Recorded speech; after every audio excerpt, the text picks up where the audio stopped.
Hello, welcome everybody. Sorry for the technical difficulties first thing in the evening, morning, whatever time of day you're watching it from. But welcome to episode 24 of the Aim Down Sights podcast. And we have a great panel this week and a great show planned. We have an amazing guest and a guest that is returning now turned panel member. So I'm gonna do some intros. We're gonna get started and then kick off. So thank you, chat, for hanging with us and just staying with us during the technical moments. All right, so welcome Soul as your first episode as a panel member. I hope you liked the new intro. I had to make sure it was ready to go for the show with your name on it and everything.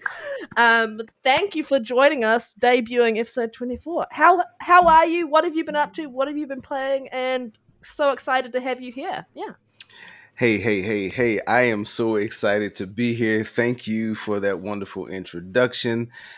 I just want everyone to know that it was Nero's fault that we did not get started. Wow. Panda had nothing to do with it. Okay. Since Okay. Panda is the one that is cutting the checks, she had nothing to do with it Wow. whatsoever. Right. It was all Nero's fault. I just want to let you all know that. No, I am so happy to be here. It was nobody's fault. It's just one of those technical difficulties. I'm happy to be here. Thank you for having me. I'm having a good time so far. And I super said throw me under the bus. I'm just gonna say no. We don't throw guests under the bus. We're not gonna throw guests under the bus. We only backstab our own around here. That's what we do around here. No, things are great. Life has been pretty good. Just enjoying life in general. Back to school.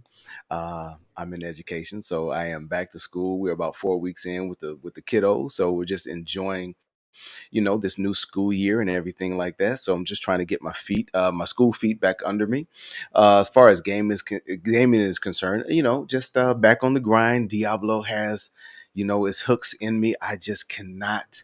You know what it is? Let me tell you what it is. It is the dangling carrot for those who play of the mythic. I can't get one to drop whatsoever. So if there's anyone in the chat that would love to carry me, please, I'll be carried. I'll walk a little bit, I'll run a little bit, I'll hop, I'll skip, I'll jump, but your boy needs some carries right now, and I'll bring what mats I have. If you need mats, and if you don't, thank you. I just need some drops. But Diablo has his hooks in me. I am so excited about Vessel of Hatred. I think it's going to be really, really cool. I think a lot of people are going to be excited about what they're doing, and I think a lot of people maybe not so much if you've been kind of following the PTR and all the other information. So, we have a few more weeks before we get to see what's going on with Vessel of Hatred, but I am knee deep into Diablo. I kind of jumped into Mafia, the definitive version. It's pretty cool so far. I'm enjoying it. I didn't play the first go around, so I'm digging that. And I did jump into Starfield. I had to see what everything was about with the new rover, and it's everything. I'm loving the physics, and it just makes you kind of say, why didn't they have that there from day one? Because Todd Howard's a bit stubborn. Todd Howard? Just Todd Howard. I hate to start from shit on the intro, but it should have been there because traversal is so much easier now. So, that's where I am. Yeah, that's where I am right now. I've been playing that, and that's where, I'll just kind of let you guys jump on in. But that's where I am with the gaming right now. All right. Well, thank you so much for sharing about what's happening. I know Diablo 4 is addictive as hell, as all hell, literally hell. But we also have an amazing guest joining us. I'm going to finish with Nero after, but we have DeMarco Dude all the way from the Renegade Realm podcast, and you have a panel member in the chat saying hi, supporting you. Hello, that blue number. So what have you been up to? What games are you playing? And thank you for joining us. Thank you for having me. Thank you so much. This is super exciting. I was saying before we jumped on stream that anytime anything gets to past the planning stage, the conceptualization of, hey, let's do this, you could totally come on. And I feel like 50 to 70% of the time it just stops there. Oh, sorry, scheduling conflict this, like I can't do it now, and then it just falls apart. But this happened very quickly, very seamlessly. So I'm super excited to be on this. And I have been, as far as games go, I've been all over the place. I have not been able to. You, Soul, you've gotten hooked onto Diablo. You were saying, so you're like locked in. That's great. I wish that I didn't have total goldfish brain and I could sit down and just lock into something. I've been jumping into Red Dead Redemption 2. A little indie game that I will give endless praise to, Risk of Rain 2. It's phenomenal. It's like a bullet hell 3D kind of, shooter. So third person, super fun. Love it to roguelike. Love it to death. It just got a new DLC. I've been in that. Another indie game I love, Darkest Dungeon 2. Age of Mythology Retold. I don't know. I know one of you likes Age of Mythology. Yes, I knew one. So Age of Mythology is absolutely stellar. It's so much fun. I've been jumping into that. And then of course, Call of Duty Black Ops 6 is pretty fun. Okay. I hate to admit it because I mean, the Omni movement is fire. It's a game changer. Yes, and it is absolutely so much fun. insane. I mean, look, the best thing I can say about the beta is that it's Call of Duty. It absolutely feels like Call of Duty, and you have everybody running around with their heads cut off, like chickens with their heads cut off. It is spastic. It is erratic. There is no sense of battle lines whatsoever, and that's part of the fun. That's why we like it. So, I'm super on board. I've been having a lot of fun with the beta, and I want to hop in to see some of the new stuff because obviously it just came back out. So, Marco, let me ask you a question. So, you've been into the beta. I've been kind of watching some gameplay for the beta. So, for someone like myself who I haven't played Call of Duty in a long time as far as anything that's kind of competitive, my fast twitch doesn't twitch anymore. So, for someone like me who would rather play the campaign, is this the game where you say you jump back in? You got to get in there to fill out this new Omni movement, just to get in and have fun. Because someone like me, I'm the guy. If you're trying to go in and if you're having fun, hey, call me, I'll play.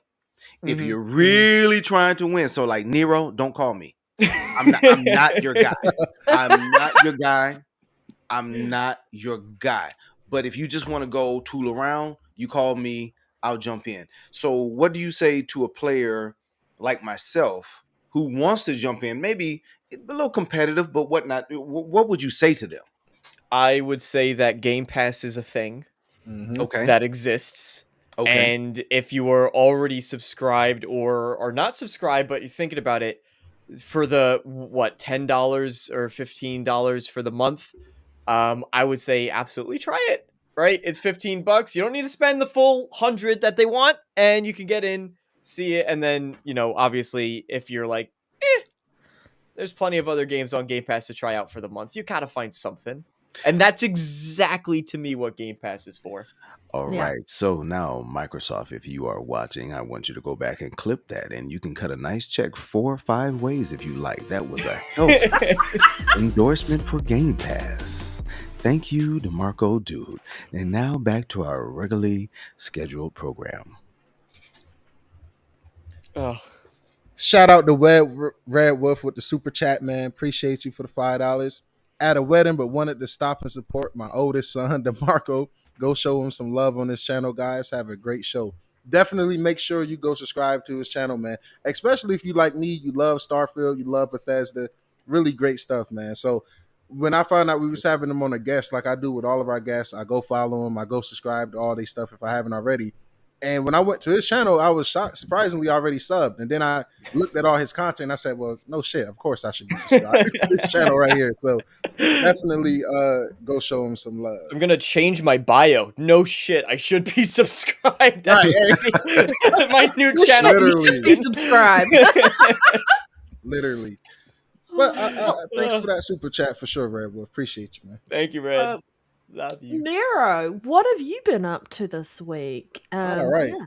Well, as you guys know, me being the goldfish gamer, as DeMarco calls himself as well, I'm in the same boat. I've been enjoying the hell out of Black Ops 6.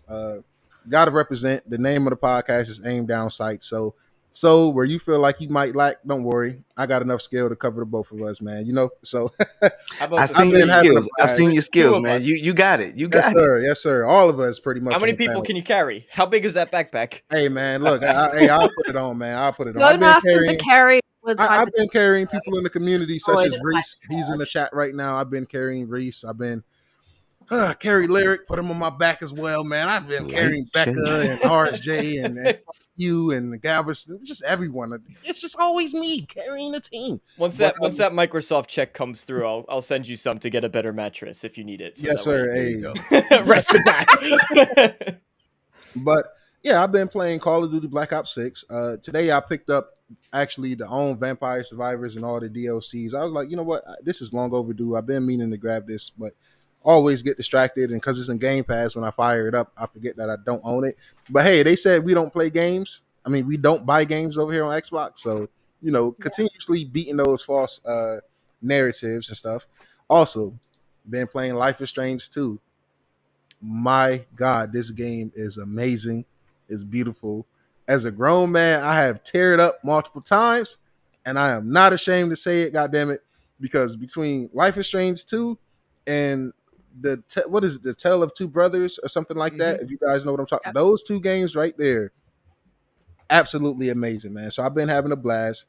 Been playing a bit of Starfield just so I can because I got multiple characters. The character I want to play with the DLC is currently level 52, and it has the Varum serpent background religion, so I want to see how that all ties in with the DLC. So I just been right now, I'm knocking out the Vanguard quest line again, and I'm knocking out the Crimson Fleet. I want to have all the side factions completed, just because knowing Bethesda, it's going to be hints and stuff thrown in from all the decisions you've made so far, and that's what make them the GOAT.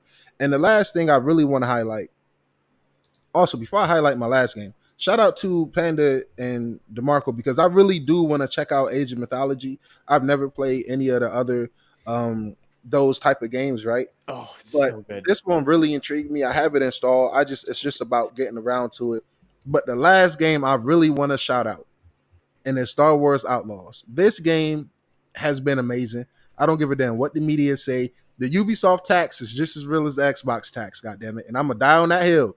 Because if this exact game was to be put out from Sony, if this exact game was to be put out from them, it'll be 10 out of 10. And I want to say Star Wars Outlaws is better than Horizon Forgettable West. Ooh. At least this game has ray trace reflections and ray trace global illumination on console. Everybody brag about how good them Sony games look. Where the fuck is the GI? Where's the next gen lighting? I mean, for me, next gen isn't 4K or 60. We've been having 4K all last gen. We've been having 60 frames since the 360 and PS2 era, depending on the game. So those is not next gen features. For me, it's about how are you going to utilize that lighting? And all Sony first party games got is baked in ass lighting. They put their lighting in the oven and then they just throw it on to you to sell for $70. I'm sorry. Metro Exodus next gen patch has spoiled me. I'm a fucking global illumination whore now. All right. I'm a graphic whore now. I can't play Dragon's Dogma without the ray trace lighting on. Exactly. See, so you get it. You get Yeah, it. It's literally definitely. game changing, yo. Like every room, no matter how light, how dark, it really does change. So yeah, man, I've been playing a lot of things. Also been playing Madden. So make sure, if anybody want that smoke, let me know. I'm out here. Bills Mafia. Y'all know how I'm going. So yeah, that's pretty much all my games. I don't think I'm missing anything. Yeah, that's about it. I'm not. I myself have not been playing games this week, and I'll be very honest as to why. My twin has been in hospital, so I've been looking after her, and I only actually got back from there Thursday night, and on Friday I was in the office, and then yesterday I was just getting everything set up so we could make sure today went off very nicely, having Soul join us this week. Minus the technical difficulties that were not my fault, Nero. I will remind you that. Okay, let me I ask saw you you this. slandering me. They wasn't your fault, but who fixed it? Hey, okay, if it wasn't You your had fault, to fix who it. fixed the technical difficulties? Can The I get person my who made flowers them. for once? Everybody, hey, that's fucked up, man. I didn't make those. Hey, I blame Soul, man. The moment Soul come on here with that luscious beard, you know what I'm saying? That beautiful brown skin of his coming on, the Mark you coming on with his nice little green backlight in the back. Everybody want to come on and look cute on camera. Keeping it sexy, baby. Keeping it sexy. And then we had these problems. So, but I fixed it all, chat. And yo, chat, y'all got me bent, man. Hit that like button, man. Y'all tripping, yo. Y'all know how we do. Y'all know Yeah, That's but wild. after the show, I will be playing Black Ops 6 beta. So if anyone wants to play that, feel free. We can jump on the Gaming Nights Discord and play there. We can join and play there. I haven't had a chance to play it since last week, so I really want to get back into it. I was upset that I couldn't play it over the week because it wasn't the weekend. All right, well, we're gonna crack into some topics here, and we've got some. While everyone sort of keeps coming in, we've got some sort of minor topics to begin with before we crack into some of the bigger things that have happened this week. But basically, Xbox and Activision submitted 2 Transformers games for Australian Ratings Board. And so it looks like these 2 games could be returning to us through backwards compatibility.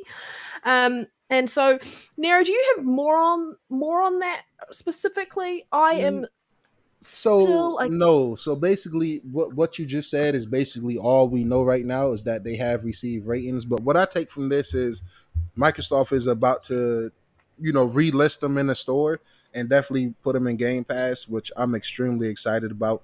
When I shared this information on Twitter, a lot of people was like, "Yo, I never played them. And I'm like, "You messing out, man! A great game." So I'm really excited. Now, when they do come back, I hope Microsoft uses the FPS boost, the auto HDR, and the 4K upscale technique they used for their older games. I'm definitely excited. This might not mean nothing, but I definitely think it would mean something because it's like, just why? And plus, some of the old people that worked on the games and some of the older Activision employees said it's all ready to go, man. So yeah, a lot of these games is really ready to go. It's just about Microsoft being smart about how we drop them in. It's so much stuff here, and I'm of the mindset where it's like, yo, Game Pass is so huge. Just drop all that shit. Even with the Avowed getting delayed because there's so much games. Like, just because you got Black Ops coming to Game Pass, don't mean everybody is a first person shooter. Some people was really banking on having Avowed. And don't make this a habit where it's like, well, we got so many games lined up, we're gonna push this back. I'm gonna let it slide this time because it's a legit excuse. But my thing with Microsoft, right, going forward is, my guy, if you keep buying these games and these studios and producing all the games and from what you have right now, you're always gonna have busy cycles where it's always a plethora of games coming. So I think this would have been good. But then again, I'm a Obsidian fanboy. I love Avowed, and I haven't even touched it yet. So I personally want them to get all the attention and accolades they can get when it dropped. But it's a good problem to have. It's a really good problem to have. And I really do hope that these Transformer games come rather sooner than later.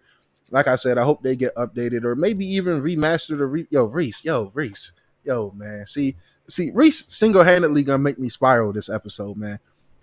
First of all, he talking about make me beat Sonic. I am taking my time with Sonic Frontiers. It is a masterpiece. It is a beautiful piece of art that I know when I roll credits, I'm going to cry and be depressed for weeks. So mind your business. I'm taking my time. But let me tell y'all something about Reese. Reese has not beat Alan Wake 2. Reese has not beat Jedi Survivors. Reese has not beat so many games I can't name. But guess what Reese did beat?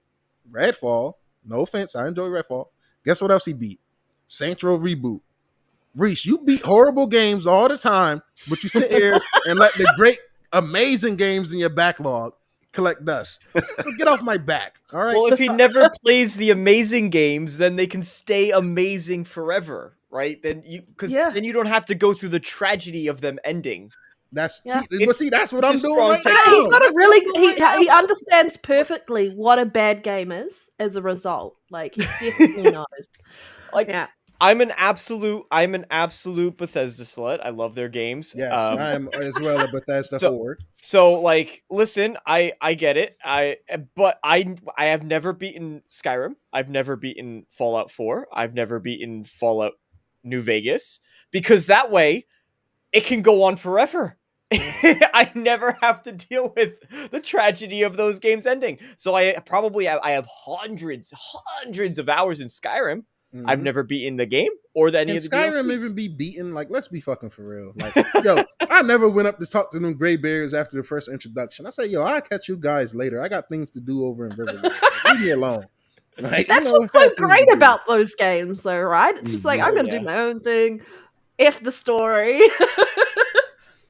That's why I But love Bethesda.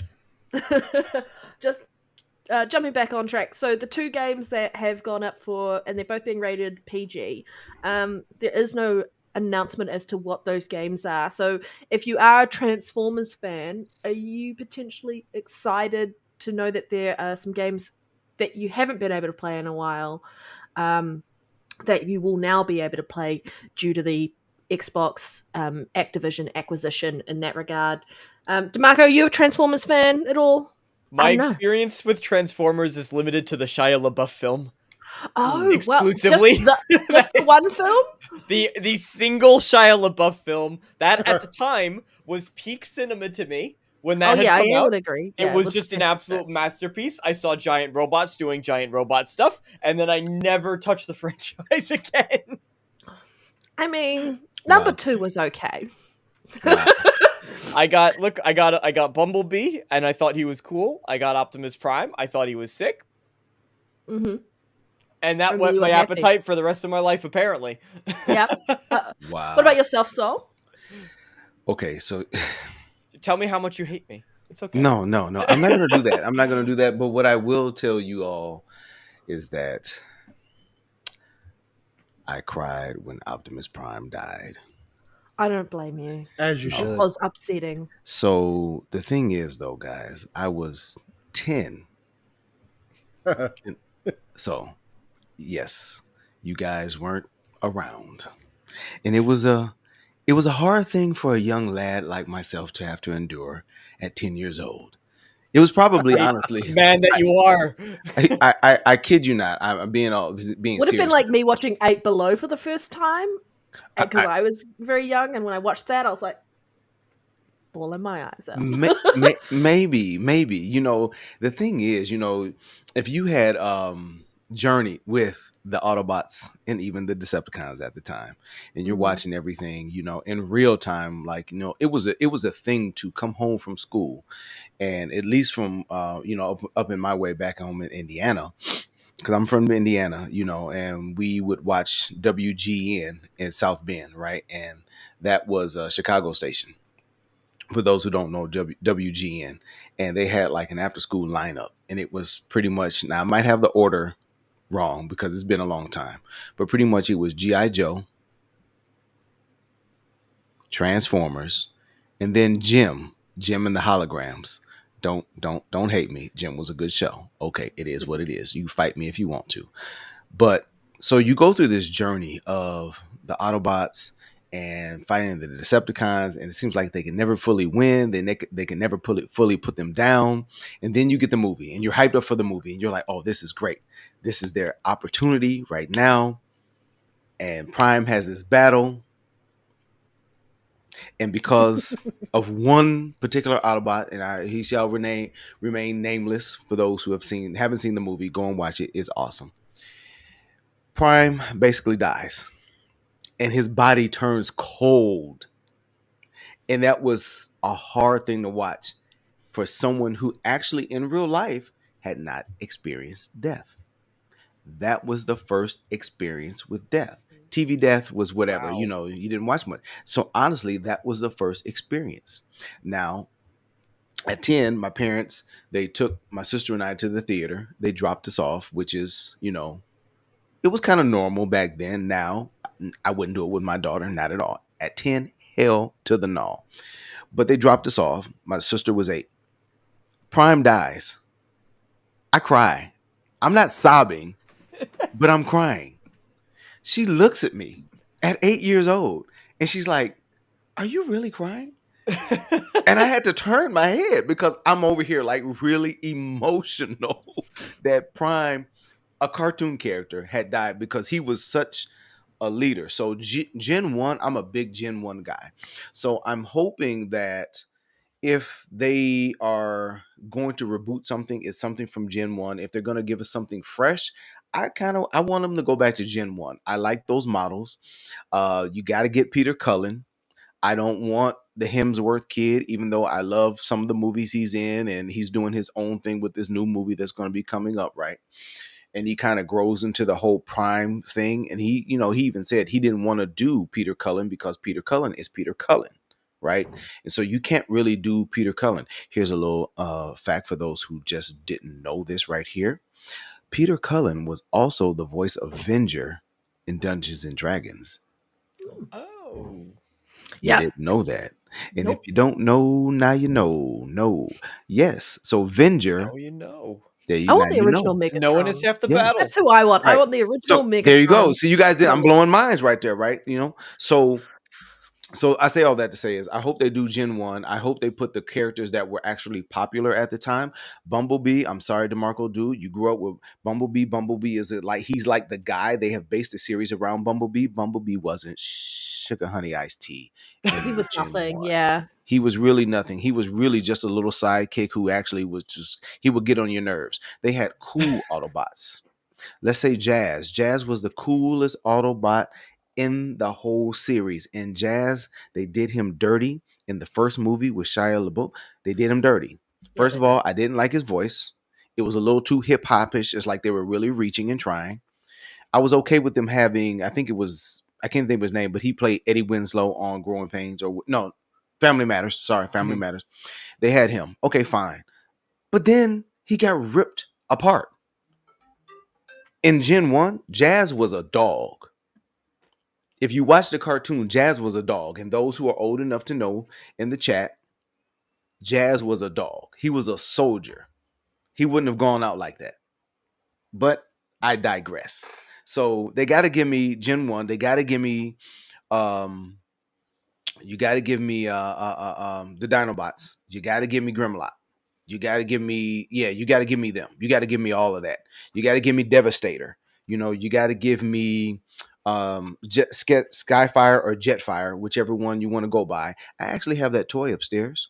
Is this like? Do you have a separate YouTube channel that's just like Transformers lore that you're ready to start? But you never know, you never know, man. I'm sorry, but I grew up with this, and this was No, like that's awesome. I love it. So, far Q. Really, I'm old, but I'm not that old.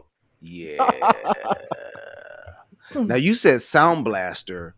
Okay, he was cool, but that was more like for the movie, and he was cool. But you got to go Soundwave, Voltron. yeah. You got to go on. You got to do that. So to answer your question, you got to go with Gen 1. Gen 1 was awesome. Outside of Gen 1, you start getting past that. I don't know. I kind of lost step with it. I know Beast Wars. It was kind of cool. I like the concept. Some people didn't like it. But we'll see. Hopefully, they give us something good. How about that? Just give us some new game. The latest movie. Well, they had a Beast Wars like cartoon, and it was kind of the CGI-ish deal. Okay, because I know I've seen a Beast type, but they did have a Beast movie like within the last 2 years. On my soul, that's on my soul, that shit ass. I'm sorry, that movie trash. Like horrible. I watched that and I was like, I'll let it go. I'll let it go. And I should have known it was trash when my grandma said it was good. Not to say that my grandma don't got good taste, but when it nowadays exactly I'm like, just did, and I'm clipping that, and we're gonna send it to her. Nah, don't send it to her. Don't send it to her. Hey, I have grandma, you go, hold on, nah, grandma. All them Tyler Perry movies you be watching, I can get that off. Like, you, hey man, hey, easy with your grandma, easy with your grandma. Now, hey, chat. So I want to know because I see some folks who might be a little closer in age, but and I see Voltron. Voltron is very well known, but is anyone out there familiar with gosh dog it, I had it and I just lost it. The family, and they were like the birds flying around, and they had the cool white, red, blue suits. They had two different names. I had it right before I brought it up. And now I got to look it up because I can't remember, and I'll come back to it. But that would be actually a cool concept for something if somebody wanted to try to get the IP. I thought it was pretty darn cool. But you guys have no idea. You guys probably know. I have no idea. What's the karate show that you guys grew up on with the Rangers? Power Rangers. Power Rangers. I know. I sound. It was filmed here in New Zealand. It was filmed. Yeah. I really sound like the old dude talking about the Rangers. Why? Yeah. Sorry, Yeah. I'm not a fan of Power Rangers. Like, I understand the hype behind it, but it was never my thing. Yeah, me either. No. But anyway, so I think it's interesting around the Transformers piece, mainly because it hopefully opens up some more opportunities for some more backwards compatible games from Activision's roster of games that they have. And maybe it's an inkling that they're probably testing the waters to see whether or not they're going to make a new Transformers game. Fingers crossed. I would like a new Transformers game. But yeah, I'm excited. And it's going to end up in Game Pass, no doubt, to be honest. But yeah. Thank you for all the lore there, Soul. I learned so much, and I also agree that I prefer the original Transformers. That was such a heartfelt tale. I felt like I was in that movie theater with you. Yeah. Look, you all have. Let me tell you something. No, seriously. I know we get jokes, but you all have no idea.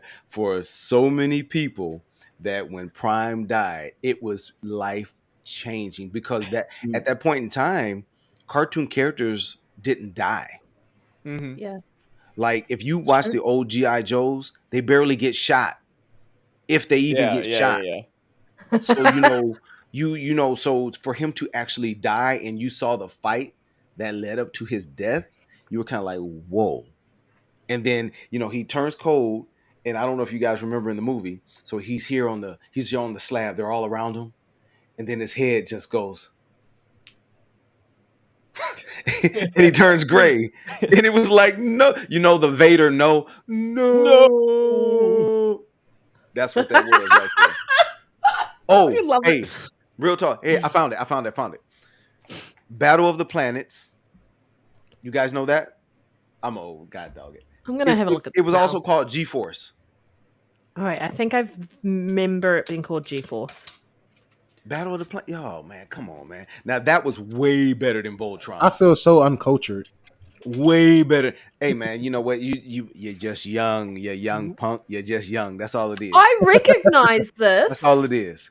I recognize this. G-Force, and it's called Battle of the Planets. G-Force, they had two different versions. One was the Japanese version with the title, and one was more of an American version and whatnot. But anyway, it was fire back in the day. It was really good. Really good story. Watch this at some point. Yeah. I wish that's something that they would kind of bring back in some capacity. Doesn't have to be a game. It could be a Netflix show, Amazon Prime. Somebody could get a hold of that and do something with it. I think it'd be really dope. Pitch it to technology. Netflix. They just did Masters of the Universe, which was phenomenal. It was. Talk to me. Oh my god. Well, I grew up on that was one of the first shows that I watched was Masters of the Universe. So when they came out with the reboot, especially because they had Mark Hamill as Skeletor, and I love Mark Hamill, and awesome. I thought that was absolutely brilliant. I loved.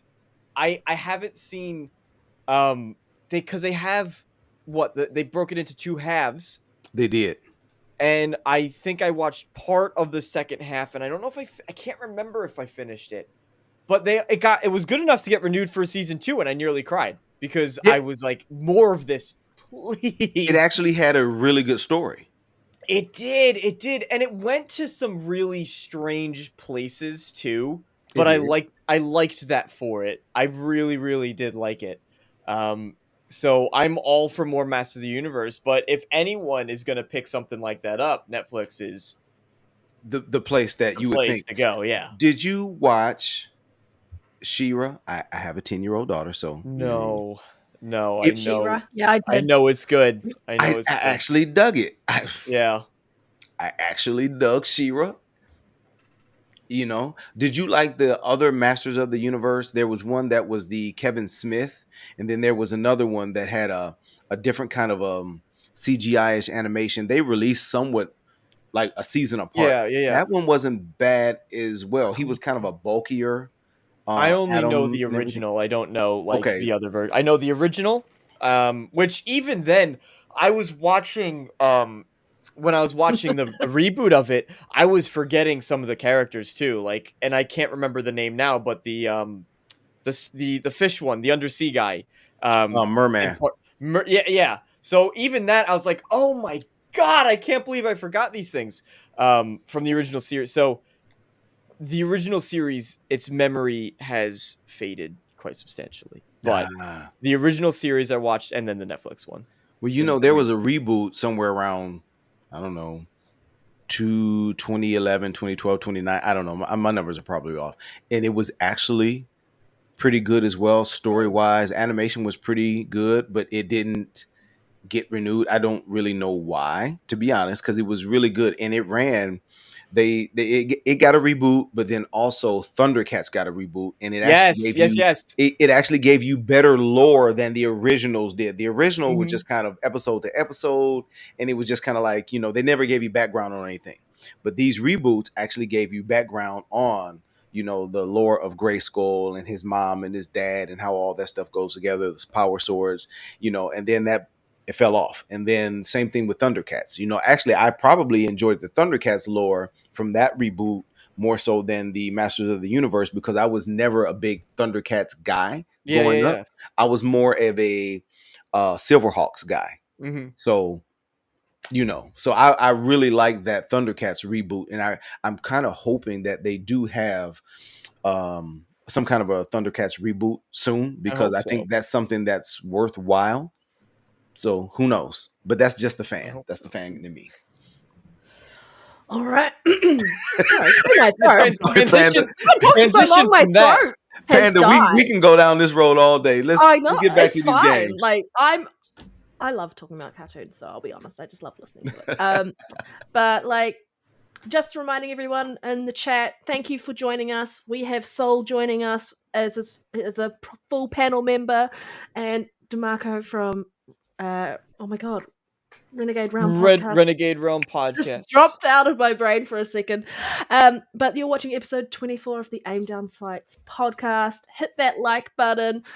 We're just going to move over to the next topic, which is kind of, it's been a topic that has, I guess, been talked about since the Series S was announced that this was going to be holding back the generation. This was going to be holding back games. Developers kept complaining about this. And then so we've heard time and time again, and then people coming back and going, actually, it's made us better at optimizing, or it isn't an issue. That's not what's really happening. And so Stalker 2 was the most recent game to kind of come under fire with the Series S, because when the developer was talking about it, he was saying that Stalker 2 currently runs at 25 FPS on the Series S, but Xbox is helping with optimizing, and they were praising the support. So if you read that article and you saw that brought the Series S into contention again over the last week. However, the developer has actually come out and said that they misspoke. They were meant to say around 35 FPS, which would put it at most likely being a stable 30 at launch anyway. I think they want to try and see what else they can do with it. But I'm going to go to you, DeMarco, as our lovely guest this week. What are your thoughts on the Series S around holding back gaming and such? Do you think that there is a lot of truth in there? Yeah, what's your take on this whole thing that keeps flaring up? There has to be some truth to it, right? Because I think we've seen too many comments coming from development teams, and it's really going to be a matter of the team and the type of game, right? Because I'm 100% there's going to be some games that are going to work, you know, they're going to just be naturally better optimized for the Series S. There's going to be certain games that are trying to push it a little bit further, and they have to make some compromises because of it. When you have weaker hardware, that's just that's an inevitability. So and then on top of that too, it's going to depend on the teams, right? You know, this one development team might not have the optimization experience to try to get it to really work on the Series S console. And that's why you're going to hear all of these conflicting comments coming from different places. So I think that personally, and this is as someone who I don't have an Xbox Series console, so I don't know if this is the exact thing that's going to get me banned from any future episode of this podcast, potentially returning, or just hated by the entirety of the Xbox community. I'm not sure. It's fine. But I will just say, I think that the Series S, while I can respect and appreciate the lower price point that it offers to get people into it, I think it might have been a bit of a mistake.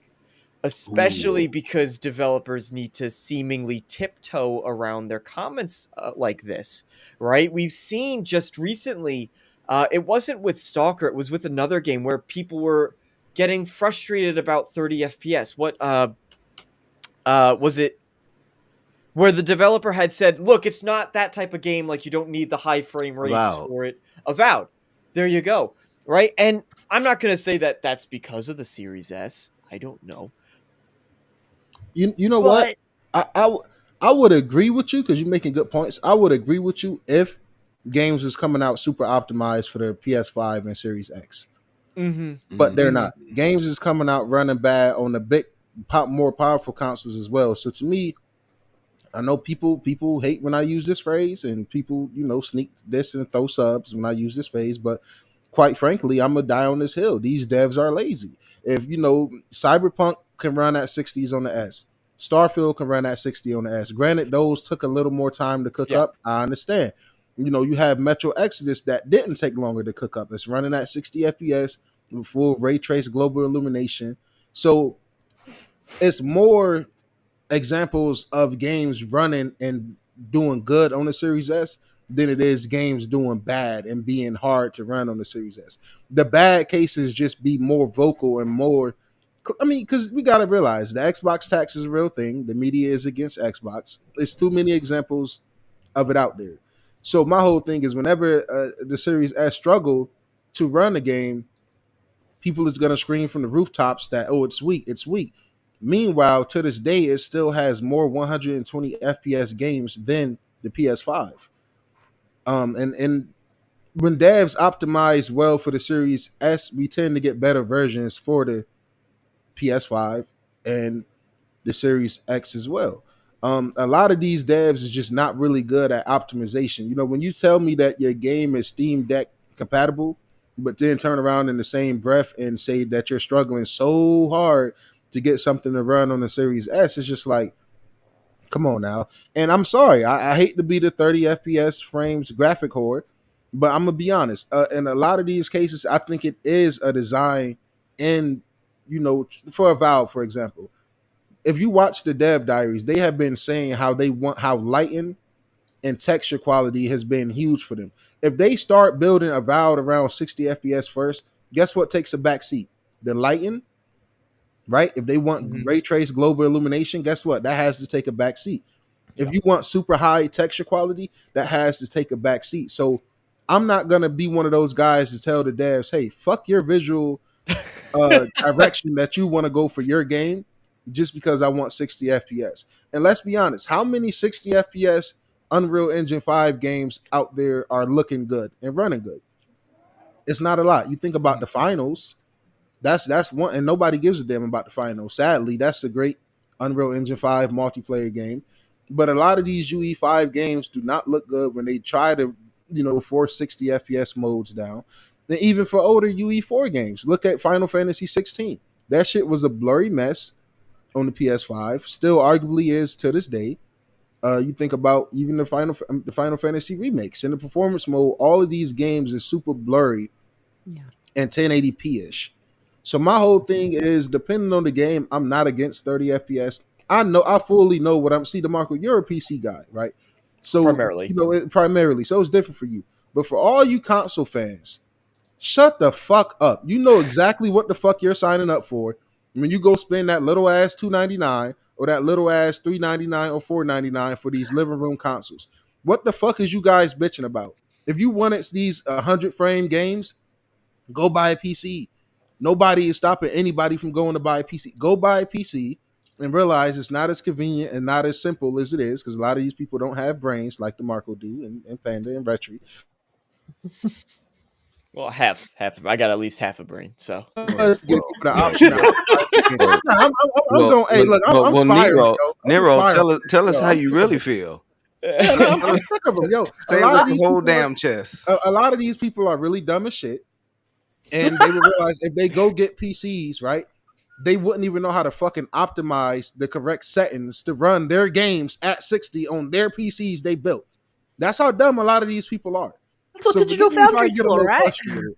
You know, I mean, and nobody screamed from the rooftops when the Series X got a 10 to 15 average higher frame rate in Space Marines 2. Digital Foundry just put that video out, but God forbid if that game launched without a 60 FPS mode, you will see all that might be a over it. bug. They always say that when there's a difference the other way around, and they're like, I don't understand why the Xbox is running less. It looks like it could be a bug. It could be a bug, but also they are right about the VRR threshold is very different on the two consoles. And when I talk about graphics, like I said it to start the podcast. I'm more of a lighting guy nowadays, right? Because like I said, we've been having 4K, we've been having 60. Show me what type of unique lighting you can do where when I step out into this room and it's only one lamp lighting up the room and the light is bouncing from that wall to that wall. To me, that is next gen. To me, that is dope. I'm not saying that 30 FPS should be this industry standard. I'm not saying that at all. But I'm saying what we got to stop doing is telling these devs how we should see their vision for their games. Not every dev priority is going to be to run at 60 FPS. If they feel like, hey, you don't need this super high response filler in this single player game to go swing a clunky ass sword around all day or swing a wand around. You know what I'm saying? And it is what it is. You know, I mean, sometimes it might be bullshit where, you know, you get Starfield where they say it's a, you know, they got to have it at 30 and then later they up it to 60. Now, when people get mad about that, I understand. I'd rather you just do what Obsidian said. Just come straight out and say, yo, look, man, y'all don't need this shit.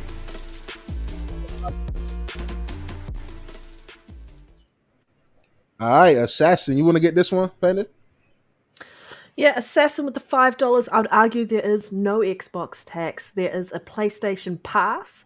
That being said, Sony and Microsoft both made bad calls marketing 4K 60 FPS for the current gen. Actually, I think Sony made the worst one, putting 8K on their fucking box. On the box. 8K. That's a fact. That is gone now. The home that is screen gone runs now. at Off the 8K. box. Yeah, that shit out of here. They're gonna put it on the PS5 Pro box now next. Like, you know, these consoles are not powerful enough for true 4K anyway. It's all upscaling. It's not even actually hitting. What? It's all because of the 4K. extra a lot of stuff people don't know they're this, and getting in, right? I said it a Features. million times. I say it again. The Xbox One X has more native 4K games than the PS5. Did you say the Xbox? The Xbox One X has more native 4K games than the PS5, but nobody want to talk about that. Well, they won't. The Series S has more 120 FPS games than the PS5. Nobody wants to talk about that. So, and Assassin, thank you so much, bro, for the $5 super chat and your opinion. So, I definitely agree with everything after the it's no Xbox tax, and the reason I say that is this: if Hellblade was a PlayStation 5 exclusive, can't nobody on this panel tell me that shit wouldn't have above a 90 Metacritic. If Hi-Fi Rush was a PS5 exclusive, that shit would have around a 90 Metacritic. A lot of these games Microsoft put out. Have a 90 I think that is a 90 Metacritic. I think that it's an 88. It's an 88. It's an 88. Oh, it's 88 now. But if it was a PS5 get the PS5 Wait, bonus. did it go down? Did it go down to 88 when they said it was coming to PlayStation, or when people started probably did. Because I thought it cracked 90, man. I thought it cracked 90. Because they put out like the customized shirts for the game, and then it was at the blue. Yeah. And everyone's like, PlayStation is going to PlayStation, and they got their pitchforks out. I mean, I hate to be this guy because we're gonna get into it later, but who would I be? I wouldn't be Nero if I wasn't the unhinged conspiracy theorist Xbox coon that I am. So I'm going to go down that rabbit hole. Much respect to Astrobot. It's nothing but respect. That is the game. That and Silent Hill 2 will be why I go buy a PS5 Pro later this year once it get announced. But I have to say this. As cool as Astrobot is not doing nothing that Mario, Nintendo, and the rest of them fucking Nintendo Switch games have not been doing for the last 5 to 6 years. Granted, it might be doing what those games do very well, maybe even better than some of those games, but it's nothing new. It's nothing groundbreaking. What is something new and something groundbreaking is Hellblade 2. Whether you like the game or not, you cannot look at that game. Everybody, here we go. Everybody want to talk about next gen games and shit, right? Don't they have But about when the we, same runtime? it's 6 got hours? about the same runtime, but guess what? $30 less. Astrobot, full $60 game. Oh, okay. 65, 66 after taxes, depending on where you live. And Okay. you have Hellblade 2 over here, $49. Right? So my whole thing is the same runtime. It's cheaper, but you got people holding Hellblade to this crazy ass standard as if it's not breaking crazy standards in the visual department, in the audio department. Like, what are we doing here? No hate to Astrobot, but it's just that is proof in the pudding.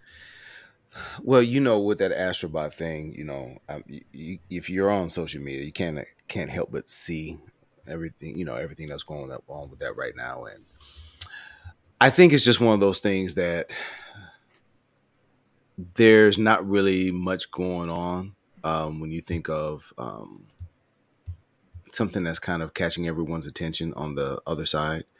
As far as one that everyone is talking about, how about that? And you have to think about it. Astrobot for Sony, it's been a while since they had a big platformer, I believe. Not that they haven't had them, but it's been a while. And so it's been okay, wait. Let me take it back. Ratchet and Clank was pretty damn dope. From when I got into it, I got into it and then I put it down. It just Game Pass is just it Game Pass me, right? But Ratchet and Clank is one of the few games that I really did like. It is a platformer, right? You can call it an action shooter. I don't know what you want to call it, but it's a platformer. But I guess this one is just something that is adding some fresh elements to those who are playing on the console, and maybe this is the only place they play that type of game. Maybe they don't have a Switch, and if they don't have a Switch and they only play on PlayStation, this would be a big deal for those people who only play there and don't have any other access to platformers. So I can see why some people are excited. Now, on the media side, I'm with you. Yeah, because it's not, from what I can see, I have not had it in my hands. It sounds like maybe Marco has played it or whatnot. You seemed interested about it, so I'll just say that. And you can talk. Astrobot? You can speak on that in a second here. Yeah, but from what I can tell when I'm looking at it, when it first opened up, and I've been watching some gameplay, right? And I'm smiling because I love games. I'm smiling. I'm like, okay, this is cool. Would my daughter play it? Probably so, if I put it in front of her. But she's not going to go to that because right now she's just straight Roblox, Minecraft.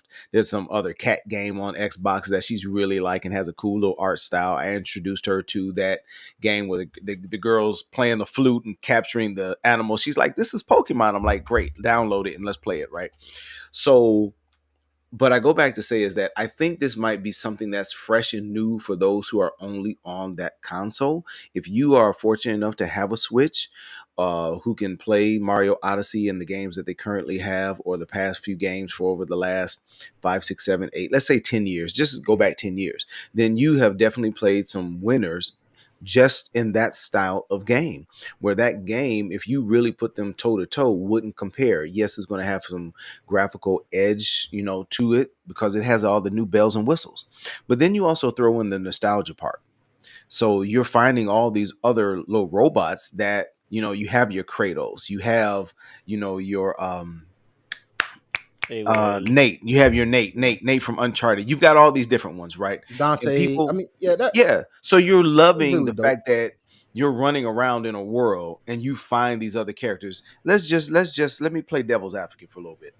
Just imagine, and oh God, I can't believe I'm saying this. Just imagine Xbox has something similar. I'm gonna Whoa, put wait, on hold up, record. hold up. Let Hold me on, wait, say wait, wait, this. wait, wait, wait, wait, wait, wait. Oh, No, oh shit. no, no. Hold on. Oh. I am very much an avid person. I will stand on this 10 toes. Xbox doesn't need a platformer like this. Let me just say that. if they had one like this and they went down memory lane of all of the IP that they have, and just think, and if they throw in the current IP that they've just purchased, Mm-hmm. okay, and they did that, and they put you in situations, fans of those IP would go crazy and think that was the best thing since sliced bread. Let me tell you, if you played Psychonauts 2, the shit was fire. Excuse my language. It was fire. I absolutely loved it. My daughter couldn't take her eyes off of it when I was playing. I loved it so much I would barely even let her play. Oh no, you can't play on mine. You gotta start your own. You cannot play on mine because if you mess it up, we're gonna have some problems, right?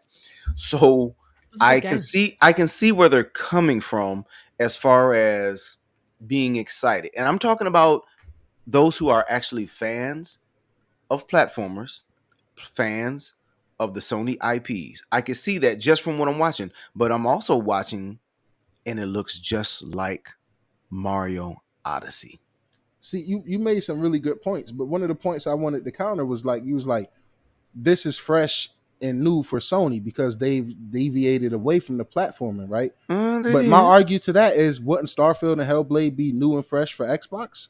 Since everybody always said we had Forza and we was the first person shooter box, the moment we Okay. get an over the shoulder third person experience action game that people been saying we need it for the last decade, everybody keep telling us, oh, you need Yeah, walking simulators, you need the babysitting simulators. yeah. So the moment we get one, it still gets shitted on. And not only is we getting a walking simulator like they get walking, our walking simulator is actually pushing boundaries in the audio department and in the visual graphic department. Well, let And me then, ask you this, Nero. I'm sorry. Let me ask you this. And yo, shut up, Reese. this is a whole nother conversation right here. And so I need you to think about where you might be directing this energy, my friend here. Mhm. Are you really pissy at the Sony guys, or are you really pissy within at the Xbox guys in the Xbox community because they're doing more of the shitting on this stuff than anybody else? Let's be real. Oh, let It's me a let me lot of be honest. Let guys. me be honest. I got my middle fingers up to every fucking one. First of all, I'm more Okay. my energy right now is directed at the media.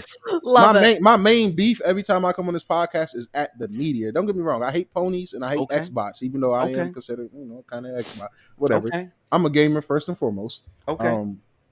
For one, like I said, if I'm an Xbox, I would not be giving Astrobot they flowers right now. I think Okay. Astrobot looks amazing. I think it looks spectacular. And I have said it earlier, I will say it again. Astrobot and Silent Hill 2 will be the reasons I go buy a PS5 Pro. My beef is with the media of how you can, the same people that is giving Astrobots 9s and 10s is the same people that would turn around and give Hellblade 2 a 6, turn You're, around and give Hellblade 2 a 7. I'm talking about the media as a whole. you're talking about the story that is told to the consumers, right? From that perspective. They're Yeah, basically I just feel telling them that I, PlayStation is this and Xbox yes, is this. and like I said, for anybody bragging about Astrobot review scores, I mean, fucking congrats. This is the only game Sony first party games have given y'all. You guys have been surviving off of third party fucking time deals all year. Stellar Remasters. Blade, Rise of Ronin, like remasters, Last of Us. Y'all not getting no true next gen games to push anything forward. So shout out to Astrobot. I'm not gonna come on here and hate that game. The game looks absolutely amazing. My only thing is when PlayStation put out an amazing game, everybody screamed from the rooftops. When Xbox put out an amazing game, everybody want to drag their feet. Everybody, you get these mixed wishy-washy articles and stuff like that.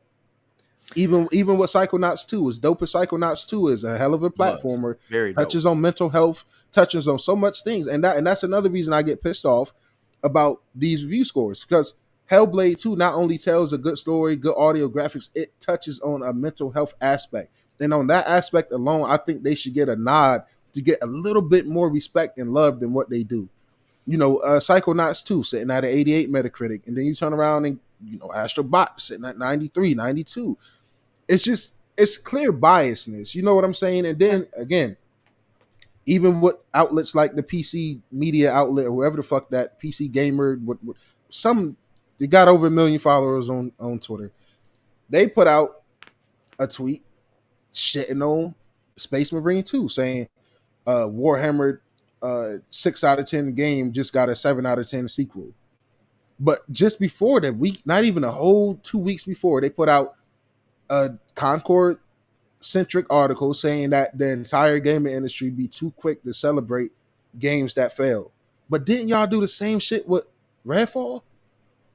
So when Microsoft put out a game that everybody can agree was not ideal day one, everybody runs with so many clicks. Everybody thrashed Redfall. And I would still die on this hill. Redfall has a great atmosphere to it. It has a beautiful art style and it has dope music. Now, anything else you want to talk about? Hey, you can shit on the story, you can shit on the gunplay, you can shit on everything else, but you can't say that art style is not unique, and you can't say that music is not good. And it's Arcane. They put a lot of notes and a lot of shit to build the world up in there if you choose to go invest that time. But when Sony put out a game that's so bad that they literally is giving back the refunds to all 12 people who bought it, right? They're giving back the refund to them 16 people that bought that fucking game. Nobody bats an eye. Nobody wants to talk about it. Well, wasn't the general consensus on Concord that it was like it was an average game? It wasn't a bad game. Like everything about it was just absolutely average. It was okay. But see, that's from the media though. But the people who bought it and didn't buy it knew that it was a shitty game. Just like people knew Redfall was a shitty game. Only difference is that the media arched up Concord to seem like it's some decent shooter that has a chance, versus how they just tore Redfall down from day zero. They tore that shit down. That's the difference. You see what I'm saying, DeMarco? You just proved my point. The media would make you think Concord wasn't that bad of a game, but if it wasn't that bad of a game, it would have sold more than 25K copies. People brag about these 50 million install base PS5s and shit like that, but you can't get 50K people on your only multiplayer game. Like, I mean, I play on PC, so I'm better than everybody else. But so I don't have these problems personally.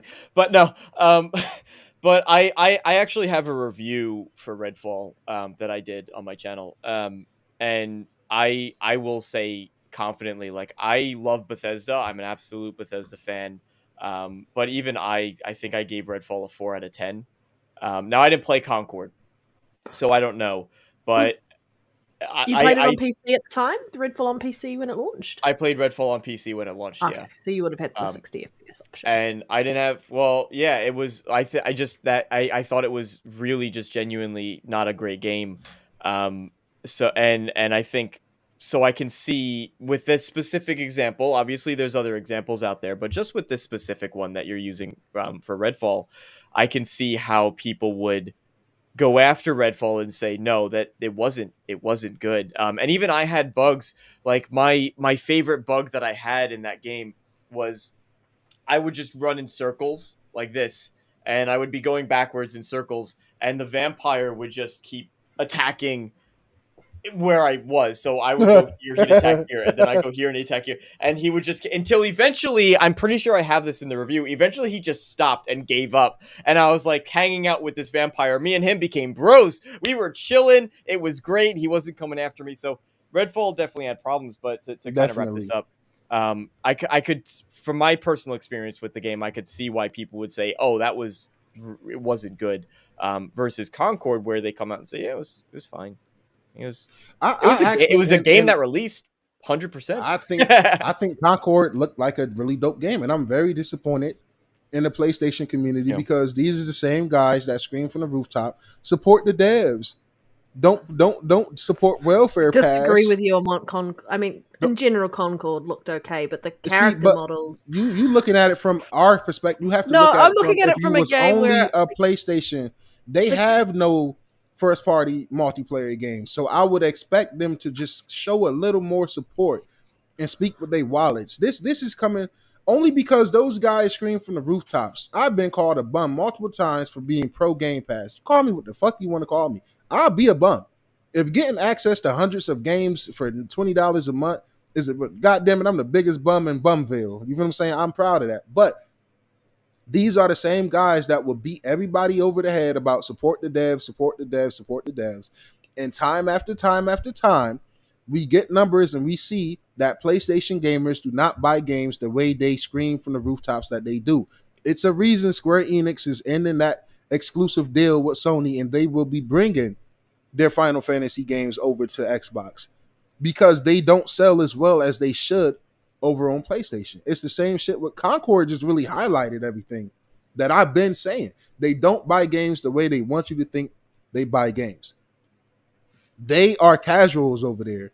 They play Fortnite, they play Call of Duty, they play FIFA, Madden, and 2K. Even Sony first party game, people don't remember, but to me, the dopest game Sony has released all generation, and I would continue to say it, is Returnal.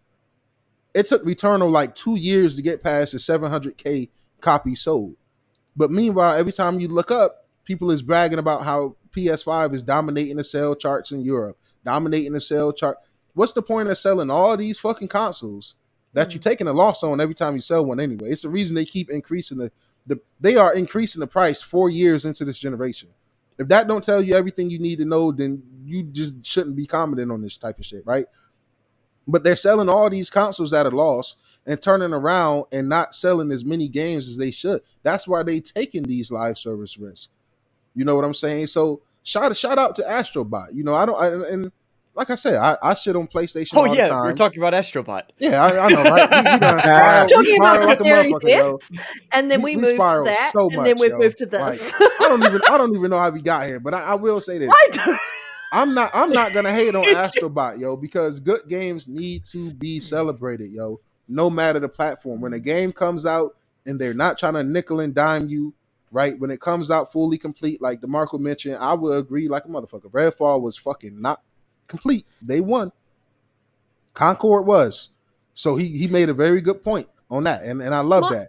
My issue though, when we're talking about Redfall there, is the amount of shit Xbox got for delivering that game that was already in the works before the purchase. Which is exactly what happened with Concord. And they're like, oh, you know, it's not PlayStation's fault, da-da-da-da-da. But they turned around and said, oh, it's Xbox's fault that they delivered Redfall. Mm-hmm. And that was my biggest issue, was just the hypocrisy and the contradictions around the narrative that was being delivered about two games that didn't do well. One that we're going to talk about anyway, that was, I guess, supported enough to get a 60 FPS mode. More people played it. It was available on Game Pass, versus one that lasted 2 weeks and disappeared. But there's a lot of factors to that, though, to be considered. I know there is, but it was just frustrating to see that discourse, like the discourse that Redfall got versus the discourse that Concord got. And I'm like, if you're going to call out and blame Xbox because they're saying mismanagement and all of that, then you do have to look at it and go, why did they decide to run this game and launch it the way they did? Or, I mean, there's nothing wrong with the game itself, but like launch it to just die on its own. Like this, we're going to talk about it anyway. But yeah, that was my issue, was the discourse between the two conversations. And then I'm gonna go ahead and fully spiral. I'm gonna be the fucking villain today. I'm gonna be the villain. People are gonna hate me, and I don't give a damn. Concord devs is fucking cowards. The go woke, go broke crowd is very much celebrating, and that's because when Concord launched, they had the hashtag LGBTQ on Steam, and I thought that was really dope. I'm like, yo, that's a good way to counter that go woke, go broke shit. Stand on your shit. Be proud about it. Be proud about the characters you put in your game. Be proud about whatever you choose to be proud about. But they backed down and removed that shit. So to me, it's like you kind of bent a knee to that crowd, and that same crowd still didn't support your game. You should have. Your game was going to be shit and not sell well anyway. You should die on what you believe in. Your what you stand for. I thought that was pretty fucking lame. And the only reason I know this is because those go woke, go broke Twitter accounts pointed it out. They said, you know, they had the hashtags in there. They made it a thing. It was one of the first hashtags you seen when you went to Concord on Steam and on PC. And I thought that was very dope. Just for them to turn around when the game come out and review bad, to remove it, to try to get ahead. Like, you know what, let me go ahead and get. I was like, that's kind of cowardly to me. And I also think it's cowardly of Sony as a whole to give up on Concord the way they did. For one, like we said, you know, just like Redfall was mismanagement. Okay, cool. Guess what? Phil Spencer came out and admitted that shit. He was man enough to come sit down in an interview and say, yo, we mismanaged Redfall. We should have straight up canceled it, or we should have delayed it more. We should have. He came out in the interview and said that. You will never see any PlayStation execs come out and say, yo, Concord should have been free to play, or we should have put Concord in our PlayStation Plus subscription. They won't do that. That's more. Honestly, I think that they both on par to me. Like, yes, Redfall came out horrible state as far as performance and this, that, and the third. Okay, cool. I won't be an Xbox shill and deny that. No, that's a fact. It came out bad, but also Concord was extremely mismanaged from a live service perspective, so much to the point where it's mind-boggling. And the only time I've ever seen this really happen was when Sony took Cyberpunk off of the PlayStation 4 store when it launched and issued all them refunds back because it was so broken in their console. And people still bring that up to this day. But the only difference is Cyberpunk got a chance to redeem itself. And I'm gonna throw some shade at Microsoft too, because I feel like after the 60 FPS patch and stuff came, I feel like they should have stuck with their guns with Redfall. I'm not used to seeing Xbox give up on games. So that was very deflating for me. I was like, wow. But I get it though. I get it. The studios leaving, the devs' heart wasn't in it. And my most favorite games of all time is games that you can feel the passion, right? Skyrim, you can feel the passion when that game was made. Starfield, as much as people shit on that game and hate on it, you can feel the passion in that world. A brand new universe, brand new lore from Todd Howard and the gang. Like, you can feel the passion, right? With Astrobot, I haven't played it yet, but I can look at it and feel the passion from just looking at it, from whether it's clips from friends on Twitter or reviews, or even hearing it in John Linneman's voice from Digital Foundry, even though he a pony too. But you can hear the passion and feel the passion surrounding these games. That's why I won't hate on Astrobot. I'm not going to hate on games where I can feel that these devs is very passionate about it, because we do get a lot of games that feel soulless. We get a lot of games that just feel like they have no soul, like they're just meant to be put out to, hit this check mark and sell this many copies and recoup this revenue and stuff like that. Immortals of Avium, I'm looking at you. Atlas Fallen, I'm looking at you. But then you turn around and you get these games on the other end that have soul and just have love poured into them. And that's where I tip my hat to the Concords of the world, the Hellblades of the world, And I don't tip my hat to Horizon. That is a horrible franchise, and I have to say that every episode. But thank you for coming to my TED Talk. I feel like I've been rambling a little bit. Nero. So both of those two last games that you mentioned are both in Game Pass, and I will say, Immortals. I mean, I played a little bit of it. It didn't get the love that it probably should. I think people saw it, they played a little bit, and gave up on it. I'm not that I gave up on it. Diablo just has my soul. Nah. You played better shit. I'm not saying I haven't played better. I'm just saying, no, all I'm saying is that I'm a grazer. Like, if it has me, I finish. But other than that, I go back. Definitely. I'm back and forth. And I haven't tried Atlas yet, though. It looks cool, but we have it's almost like a definitive version in there, because they have some new intros and some new new enemies, some new places to play, zones to play. So it looks like it's actually a nice little upgrade or whatnot. I was just like saying that earlier when we had that Game Pass ad, that it was in Game Pass. And DeMarco, what is that price that you can play all these wonderful games on Game Pass for, sir? Oh, it's around between $10 and $15 a month, I believe. I know the PC Game Pass is $10 a month. Oh, you're trying to start some shit now, sir. I love it. Yeah, guys, hey, I'm just hating on Immortals. It's all right. It's not bad. You know what? I started playing. I was like, wait a minute. Now you can switch the different elements now on the fly. I said, now this is kind of cool. And here's the thing. I am not big on first person. There's only certain first person games that I actually like to play. I don't care what. You and Red will get along great. Far Cry is one of them. Outside of Far Cry, I'll say Halo. Everything else I probably tolerate. I was not big on Avowed, and then they said they have a third person. I said, "Oh shit, I'm in there now." Yes, sir. And I'm excited to play that because of third person. Beforehand, I was like, I'll download it, I'll check it out, but I'm probably just going to go ahead and delete it because I'm not a big first person, right? It's in its optimization stage. I'm just going to move on. Hopefully, 60 FPS is on its way. Fingers crossed. Definitely. I think it'll be there. I'm excited about it. Yo, Jedi Knight Yeah, I'm absolutely excited killing about it. What's up, Peter? He said, I get what you're saying with the go woke, go broke, but I think majority of gamers are sick and tired of having politics everywhere. Just make a good game. Hold up, listen. I'm 1 foot in, 1 foot out with the go woke, go broke shit. I'm sick of politics in gaming too. I see that shit everywhere. The news, TV shows, everywhere. When I go to my favorite hobby, sorry, not sorry, I don't want to see forced agendas. I like natural stuff. And I used this example before, and I'll use it again. I think Ellie is the best example of just a natural woman that grew up and found her sexuality, found what she liked, and that was so naturally well done.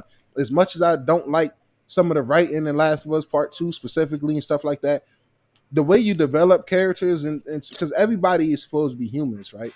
The way humans discover what we like and don't like naturally. Right, I'm not forced to wake up and say I want to be this type of man or I want to like this or that. No, I find myself naturally. So when it feel like devs is forcing shit on us, forcing agendas, we've forcing talked shit about we don't this, like. where it's like it's fine if it's like part of who they are, but when they make it the whole personality, and that's like they're just there to add that little bit for that purpose, it just feels disingenuous and like Definitely a bit of like pandering in a way. So like if this is the whole intention was to make them feel like 4D characters and all of this, then that is when it's okay, when it fits the narrative, when it fits what you're trying to do.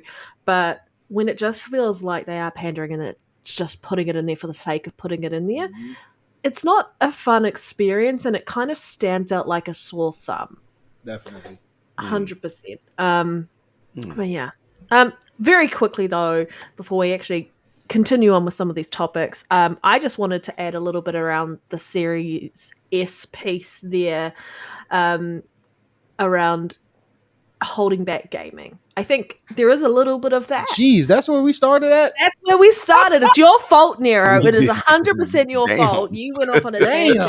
What And the you talked hell? about all of our other topics before we even got to them. Damn, I'm sorry. Like, We're like, we'll get to this. And then you We go, did. you We go, did. oh, Hey, okay. hey, Panda, you know what? We And got that's so the far show. off this. We got so far off. We all added in to all this other stuff. I I'm over here looking at this article I have pulled up. I'm ready. And I'm like, damn it, did we already talk about it? Are we going to talk about where are we? Listen, Yeah, so this is why we're so loved by the community, man. But I am just gonna say, Mostly. like, very quickly before I move on to our next topic anyway, we'll get back into some of the other ones. It's just I think the Series S was needed, and I think it's what we're probably going to expect when Xbox delivers a handheld to some degree. Obviously more powerful than the Series S, I reckon, but I feel like we're not going to see a Series S next gen. I think that's where we're going to get our handheld coming in, and then you'll have the top end system. And talking about this, developers can optimize. How many games are running on a Switch that no one ever thought possible could run on a Switch? Guardians it just of the takes Galaxy a lot is more on the Switch. I know, right? It just takes a lot. It takes a lot more time and patience and support of people to optimize for the lower end hardware. So it can be done, but there is a lot more effort and time. And some of these developers don't have the capacity or the workforce to be able to spend a lot of time doing that. Because optimization is one of the last things that they do towards the end of a development cycle for a game, right? And so that's my opinion. I think some developers have said some things about the Series S and then had to walk it back. And I understand why, because it was probably causing trouble at the time, and we can be quite reactive to things, and rather than just sitting back and going, oh, wait, let's see what happens, and then have a say about something. And that's basically the whole of Twitter is just very reactive in general, and the industry is very reactive in general. But I do like the fact that developer called it out and said they misspoke around the FPS for the Series S. I don't think we're seeing enough of that around there. Like even Baldur's Gate 3, yes, we know that we weren't going to get split screen on the Series S, but they came out and said that they found a better way to deal with the shared memory pool that is in the Series S. So, yeah. And even when they said that was very quiet. They damn near whispered that shit. They were so loud. They were so loud Some saying that people the were paying Series S is attention the to it. problem. Some people were paying They attention they to it. always loud to say how the Series S is holding shit back, but when they True. find out that it's their fault and it's Mm. something they could do better, then they whisper like, "Oh well, look, we kind of found this loophole on the Series S that fixes all of our issues. Like, sorry." And before we get to the next topic, my last thing, right? Because people always call me crazy. People hate when I say that the devs be lazy. My whole thing is, how is that a bad thing? Me saying that, so it's okay. It's literally lazy fucking people in every occupation known to man. You have lazy doctors, you have lazy nurses, you have lazy construction workers, you have lazy everything. But the moment you call a video game dev lazy, it's that's so disrespectful. That's these people like what the fuck? I think with gaming, there's a lot more transparency than any other industry.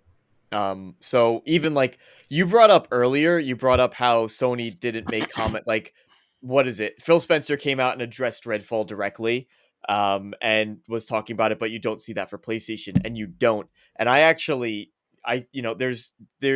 think that lack of communication in many ways is a good thing, because I think the abundance of communication has made gamers toxic, where they feel entitled, they feel like they deserve more, which is entitlement. So there you go. If you didn't know what that means, so it's actually made gamers feel like they can directly take out these aggressions, and that comes with why it ties into, why is it people get kind of, whoa, you're calling a developer lazy, is because we have more insights into it, so we can there's more relatability to them as people, versus Dr. Joe, who I see once every other year, if I need to, because I have some problems going on that need to be addressed. That's actually a really good point, because maybe Phil Spencer wouldn't get as much backlash as he do if he wasn't as transparent with the community. So I like how you just put that. That is absolutely a fact. It's hard to get backlash from the community when you don't communicate with the community. So And that's not to say that they need to stay completely silent, right? Obviously, but to the idea, like, who is the figurehead at Sony, right? Obviously, Jim Ryan maybe, but like not in the same way that Phil Spencer is taking center stage. When you think of Xbox, Phil Spencer is there, and you don't really have that as much for Sony. And I don't think that's necessarily a bad thing, because people look at Sony like a company. People look at Xbox more like a person, because it has people behind it that Has a are the face to face it, of the yeah. brand. And I don't think that's necessarily a good thing, in my opinion, but I know not everyone agrees, and I understand why. yeah, You know and what? it's definitely a personal preference, and that's where it comes down to consumer. Would you rather have somebody that just look at you as a number, even though we both can admit they both look at us as numbers? Yeah. Let's be fucking for real. These is businesses, these is companies, but would you rather have somebody that look at you as a fellow gamer, like Phil Spencer tend to do? When he go on stage and when he sit down, if you really listen and not just run with the buzzwords from the articles that they'll take, Phil Spencer can have a 2-hour interview. In that 2-hour interview, he can say one line that'll get twisted into this narrative. And it goes back to what you're saying. When you this transparent, that is what comes with the territory. Yep. But I can only speak for me. Me personally, I want to feel like I have a connection to the people that is trying to sell me on a product. You know what I'm saying? When 100%. I feel like Sarah Bonds and Phil Spencer does have my. Now, this could just be me spiraling. This can just me being idiot, being blind. But I honestly, in my heart, do feel like they have my best interests as a gamer and as a consumer, and that's based on their actions and their words. Sarah Bond said one of her main priorities for her next gen console is focusing on backwards compatibility, and right now they're working on forward compatibility, meaning every game that comes out right now will automatically be enhanced and improved day one on the next gen Xbox. To me, that type of communication is huge. Them coming out and saying, yo, look, we already confirming the next gen consoles in the work, and it's going to be the biggest leap in history. Now, we're not saying that the PS6, we all know it's going to be a PlayStation 6, but as a fan, if I was a PlayStation fan, it would be nice and a nice sigh of relief to hear them confirm, like, yo, yes, a PS6 is in the work. Now, granted, can put two and two together as a consumer. You should automatically assume that a PS6 is in the work. But then when you turn around and have them throwing $200 million down the drain with releases like Concord, they're not the $1 trillion company over here. Microsoft can take a big hit on something like Redfall, scrape their knees and get up. Sony take a big hit on something like that, they really have to go back to the drawing boards and really have to sit down and strategically plan out a future to recoup these losses. And it's not as easy for them to recoup these losses as it is for an Xbox or for a Microsoft. You know what I'm saying? So, I definitely think you made a lot of good points, DeMarco. And you definitely changed my perspective on a couple of things because... I'm sorry. Sorry, go. Oh, no, I just really like that point he made. Like, I'm sorry. That is just a really good point. When you go in front of the community, the way you do is Phil Spencer, because personally, I hate to see how him and Sarah Bonds get straight up harassed, yo. Mm-hmm. If you go to her Twitter account and you look at her replies, anytime she can post a family photo. I mean, you can have unhinged, and you know the sad part, it don't be ponies. It be these fucking wish-washy ass Xbox fans that be ready to jump out the window the moment they think that a Halo or some game is going to PlayStation. Mm-hmm. And to me, that's very embarrassing on the behalf of the community. You have people in power that sit down and communicate with you, be transparent with you, whether you like their vision or not. Let's respect the fact that they choose to stand in front of them bullets and fire, right? Because when you come have these interviews with these podcasts and stuff, yo, you're standing in fire. If Phil Spencer was to come on this podcast right now, as much as I love Xbox, you're standing in fire because guess what? I got some damn questions from you. And the questions won't be from a just fanboy perspective. It will be from a consumer perspective. Very quickly, sorry. Have we grabbed Assassin's? No, I'm so sorry, Assassin. I meant to read that like 30 minutes ago, bro. I'm so sorry. Like, let me scroll up and bring it up. I got it. It's up right now.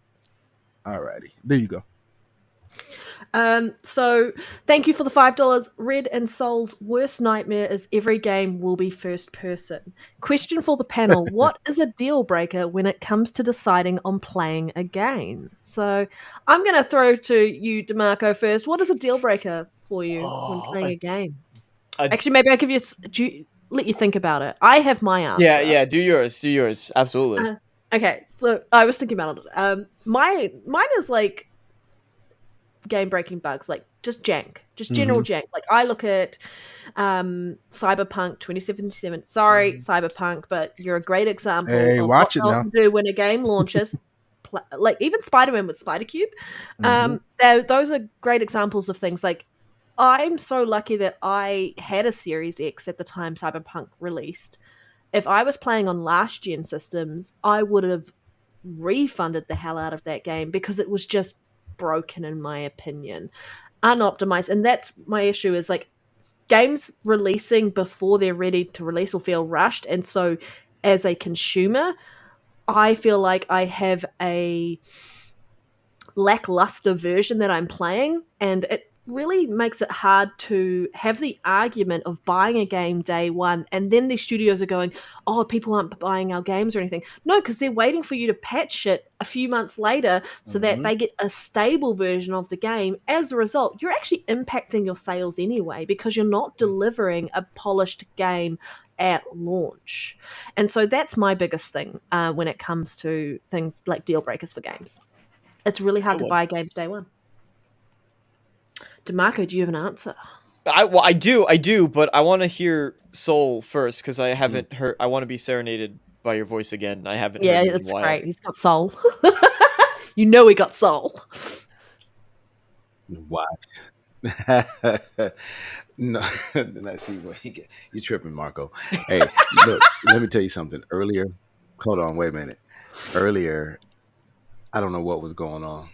Nero was probably ranting or something shit. And I think I drifted off a little bit. And I looked back at the screen. and Marco was just, he was listening. I think he was looking something like this or whatnot, right? And then I looked at the screen. And I swear for God, I don't even know why. I thought Marco had opened up his shirt and he was sitting there bare chested. And I was like, what the Only for this show. I was like, oh my gosh. And I was like, hey man, if he likes it, I love it then, baby. Let's get this thing going on. I said, okay. And then I'm like, what? Drop in the drop a hell? big Oh my enough super God. chat. We'll see what happens. Oh my God. Hey, Assassin, that is your chance to do that. There you oh go. my gosh. So anyway, I am so sorry for that. It's just that earlier, and I looked and I was like, why is he sitting there with his shirt wide open like that? What the hell? Right? Yeah, I'm tripping. Anyway, Horizon Forbidden West. I picked up the game. I was I'm not gonna say that I wasn't excited for the game because I had just finished Zero Dawn. And mind you, I got all these games like a year or two late or whatever you want to say because I didn't pick up a 4. And so I'm playing through Zero Dawn and I'm like, okay, it's cool. All right. I said, let me see what the next game is about. I like the character models. There's a lot that I liked about the game. I felt like the writing for Aloy, she was a little bland. I know that's something to jump on, but she was a little bland. Okay. A little was crazy. Like, Okay, yeah, I she was a mean, lot. She was a lot bland. I'm yeah, just thank you. very Please. vanilla. I'm Yeah. I'm trying But not to rant and stuff, so I'm sorry. Let me be quiet. I feel you. But the thing is, I got the game and it was buggy in the I was one of the few I was one of the people who actually when they got the game, it was buggy in the beginning and it didn't allow for me to progress. I put it down and I never returned to it. Yeah. And I really wanted to because I'm not gonna lie, Sony and that damn marketing, those cutscenes, all that, they got me and I was like, hey, this is a little better action wise than the first one. Buggy mess, I didn't get to it. So for me, I guess what's the deal breaker? It's got to be where I just can't play the game. I'll tell you what else did that. It was my, Is it just me? Is his audio funny? Yeah, I thought it was on my end. oh, crap. What's going on? Oh, now I don't know. Maybe you were talking too quiet. Maybe I was. I'm sorry. Come on, man. Yeah. You know we need to hear that buttery voice loud and clear. Yeah. No. I'm sorry. So maybe, yeah. Let me just be a little closer if I'm gonna be a little bit more calm here. Yeah. Really get in there. Yeah. Really swallow that mic. I wanna hear the Swallow that mic saliva. is crazy. I wanna hear Panda, the swallow saliva that hitting the microphone. So wait a minute. First we're That's what talking she about said. swallowing mics, and now we're talking about hot tour. Marco, what are we doing, dude? Wait a minute. I just thought that maybe you had your chest open. That wasn't an open invitation to tickle my fancy, baby. I mean, what are we doing here? That's not what we're doing. No. So I'm so sorry about that. Let me just pick up and hold on. Let me stretch. Ow, wow. Say so. Um, no, Watch Dogs 3. I gotta do a little something extra now. Watch Dogs 3. It did the same thing. It was unplayable. Like literally, it didn't have any saves. You could not save. And I was so disappointed. I that's what's up, Jonas. When I was so disappointed. So I actually got a refund. They refunded me real nice and easy. And yeah. I think I can't remember if I did it through Xbox or if I contact Ubisoft or whatnot, but I got a refund.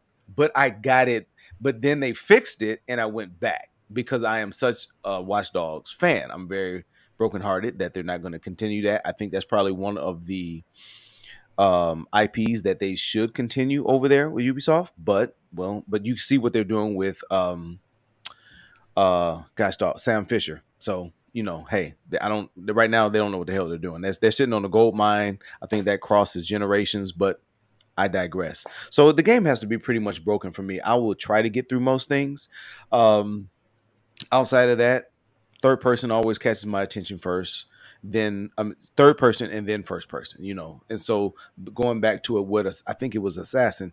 Yeah, you come up if there's too many first person games. I'm just kind of first person out.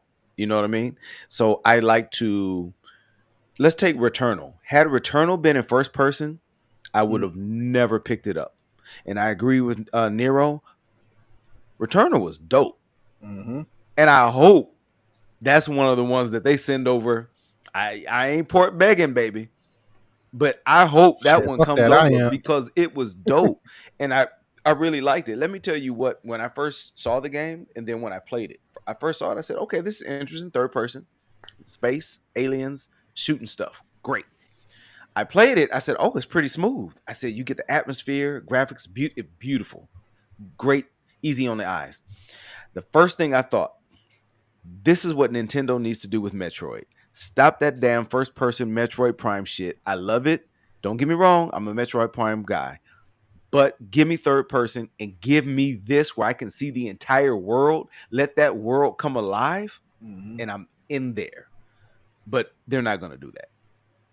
Nintendo's not going to do it because they are sitting on a gold mine. They know if they're going to sell a Metroid game, it's going to be Prime.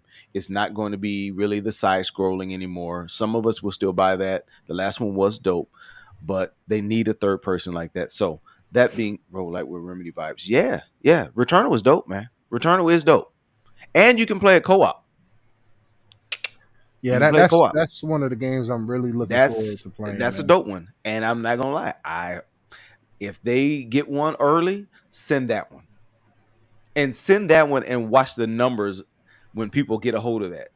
Especially if they could put it in Game Pass, the numbers will skyrocket because you can play with a friend. And the sound quality is through the roof. The atmosphere is nice. And that's if you play with a headset, it's really, really nice. If you play without, it's still really, really nice. So they did a great job with that. So that's what it is for me. That would be the break for me. It has to be broken. Other than that, I can work with it. DeMarco, what about yourself? What is your ride or die with a game? Grind. Basically. Grind? I cannot stand and bloated open worlds. Fair point. Bloated, like Ubisoft. I have tried so hard to enjoy a lot of games at where it just like Horizon Zero Dawn is actually a fantastic example. I think the world and the lore of it is cool as hell. Going up against a giant robot monsters with your bow, knocking off every concept of that game. I love the fact that it is a little bit more stealth focused. I loved when you got kind of the power bow, the more sniper bow when you're targeting them. And then you get into the open world parts, and it's just boring. It is just absolutely, and it will lose me instantly. And that's why I have not played a Ubisoft game in years, because I don't want to go through the checklist open worlds. And there's very few exceptions to it. Like, I think, and I've said this before, and I'll keep saying it, I think, for example, Batman Arkham City or Skyrim is the perfect map size. I think that is the perfect map size because it's stuffed enough where you're seeing different biomes and you're traveling. You start to learn your way around it. There's memorable landmarks, and it's not just the sake being big because it's like, look how far I could travel. Like, that's not cool to me. That's not fun to me when people are complaining, or like I'm looking at Star Wars Outlaws. And I'm seeing them ride around on their little bike, and they're like, it really feels like you're going through a desert. And I'm like, why would I want to do that? Like, that doesn't sound fun at all. Because if it's just, it's to each their own. But that stuff is not for me. And then grind. If I have to sit there to unlock something by playing for 20 hours, I just get bored. I lose interest. There's too many other games. There's too many other games that are going to scratch my little goldfish brain, my smooth, unwrinkled brain that can just trigger with all the lights and the sounds and the flashy things, and those will catch my attention. But in all seriousness, yeah, the open world, I would say, is actually is the big one. Fair point. Nero, what about yourself? What is your biggest pretty much a combination of everything you guys said. I Biggest could have thing told is you he was going to steal all of our answers. I could have told you that. definitely, but I guess the biggest thing is when you don't respect my time. Right, this is my favorite hobby, and so your father, Panda, work, anything you got to do, concentration. So when you do have, maybe 3 to 4 hours throughout the day or throughout even the week, sometimes depending on who you are, and your time is not respected in the game you're putting in, whether it's an unnecessary grind, unnecessary difficulty spikes, unnecessary open world bullshit. Me, I'm one of those gamers where it's like I kind of let the exploration take over. And sometimes with Ubisoft games, it's hit or miss. You know, you made a really good point about Skyrim. I 100% agree. Favorite game of all time. Batman Arkham City, favorite hero game of all time. Insomniac Spider-Man, can't hold a light to him. Sorry, not sorry. I also think Guardians of the Galaxy is better than Spider-Man and Insomniacs as well. Just got to throw that out there. I'm sorry. Let me cook. But yeah, not respecting my time, yo. Like, please respect my time. Now I will say the Star Wars Outlaws, for me, it do have the same Ubisoft bullshit that a lot of people is getting turned off for. But what will say about this is the first time in a Ubisoft game in a while where I actually feel rewarded for going to a question mark or feel reward. Like, I feel like my exploration this go round is really, really getting rewarded. And like I said about the unnecessary difficulty spikes, I'm at the end of Avatar Frontiers. For me, that game was sitting at a 9 out of 10, and I was really looking forward to reviewing it. And I'm on the very last mission. And the difficulty spike is so insane, I damn near threw my remote because I'm like, yo, what the fuck is going on? Then I looked it up online. It's not just me. You go to that last mission on Avatar Frontiers, any YouTube channel, it would be dozens and hundreds of comments saying, okay, I thought this was just me. I thought this was just me. To me, that is the biggest smack in the face to me. If you want me to grind your game and do unnecessary side shit so I can be strong enough at the end, then you need to make that clear before I get to the end. Don't let me get to the end and then I can't go back because I'm here. Mm-hmm. That is a way that literally took Avatar Frontiers from a 9 for me all the way down to a 6. But the graphics are so good, I'm gonna bump it up to a 7. But I hate when games do that. If I want to play a Souls type game, I will go play a FromSoft game. Yeah, I will go play those type of games. But when you have no identity, that's also another turnoff. When you're trying too hard to infiltrate another genre instead of just being unique and true to yourself. You know, a game, I know Panda, you're excited for this, right? A game we're excited for, Replaced. yes. Replaced look very dope. It looks very unique. It's not trying to be like nothing else. I love The Ascent. Top-down shooter. I don't know if anybody played The Ascent. Game. That is a very good game. That game wasn't trying to be like nothing else. So when you have these clones out here, clones is a turnoff because I would just go to the original, which is mostly better. And like I said, just respect my time, man. Unnecessary grinds, unnecessary silly shit.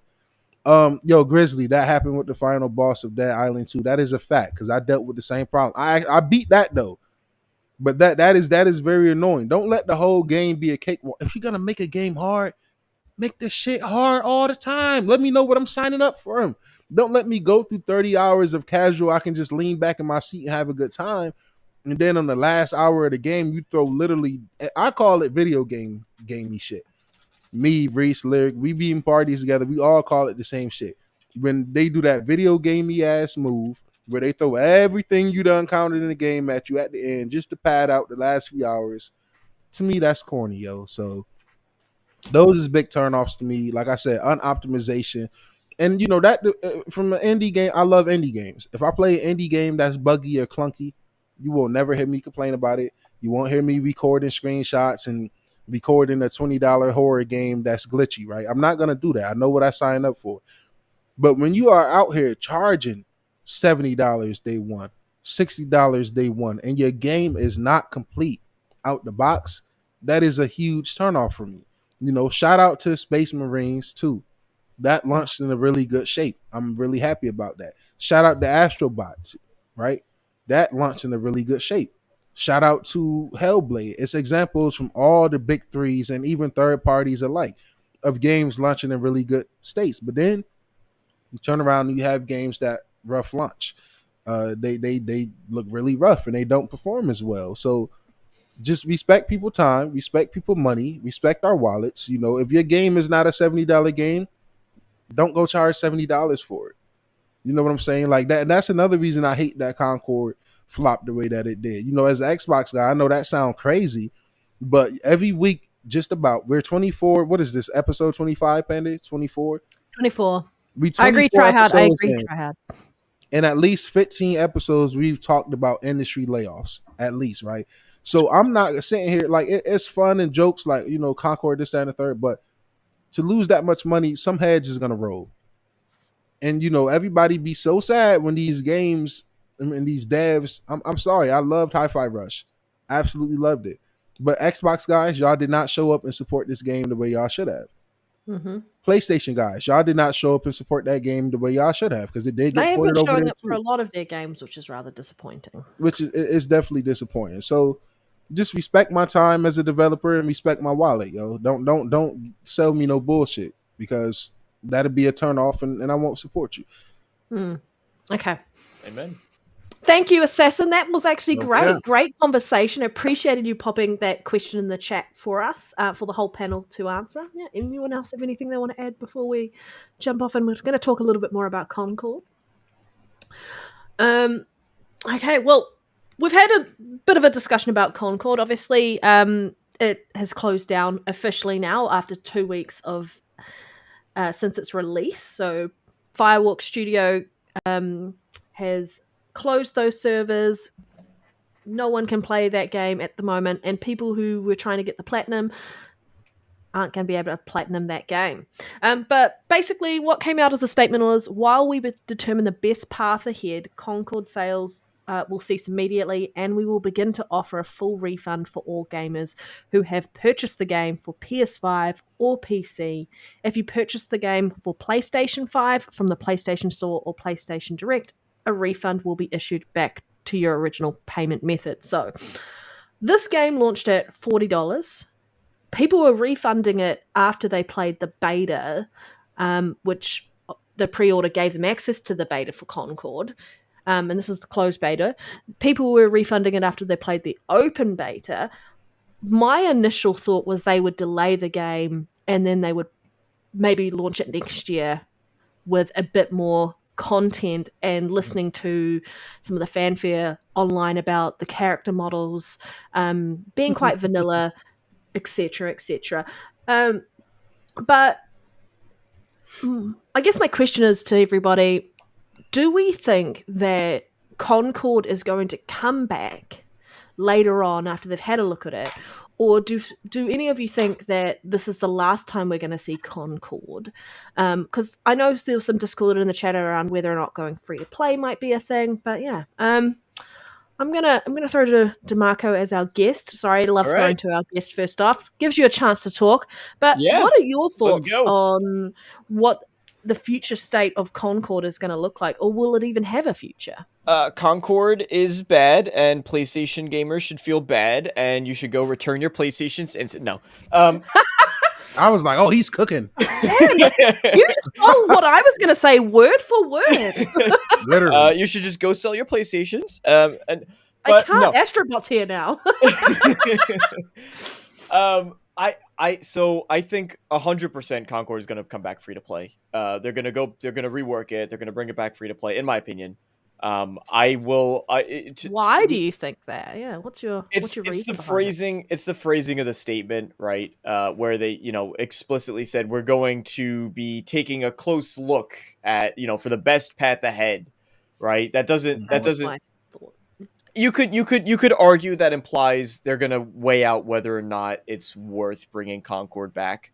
That might be the best way forward. Hey, we decided we're not going to try to do it, but I would be surprised. The game's fully made, 8 years of development time, for them to not try to say, hey, let's just throw it out as a free-to-play thing. We're going to rework the cosmetics to try to make those more incentivized. We're going to try to, I said this, we talked about this on the Renegade Realm podcast. And I said, one thing that hero shooters do not have, and if they're trying to look for the best thing they could do, they were previously talking about how they're going to try to inject these story elements like weekly or bi-weekly or something of that nature. We don't have a campaign-based hero shooter. That was supposed to be Overwatch 2. And honestly, the only way that I can see Concord coming back in any manner of success, if they just do the same thing, but they're like, here's free to play, we're going with Battle Pass, and here's all these other microtransactions, Concord's going to remain dead on arrival. I think that's a great call out, though, DeMarco, around the fact that we had these stories that we're going to be launching week on week so you could get to know the characters. Why wasn't that part of the marketing? I That mean, should have been like the marketing. Get these characters Yeah. going in, because it felt like we got that CGI trailer last year and everyone's like, what is this? Concord. And there was a sandwich and whatever. Yep. And then we saw that CGI version of the cutscene, which looked fantastic, of these characters. And then you got the gameplay, which looked downgraded in comparison to how good the Right. cutscenes looked like.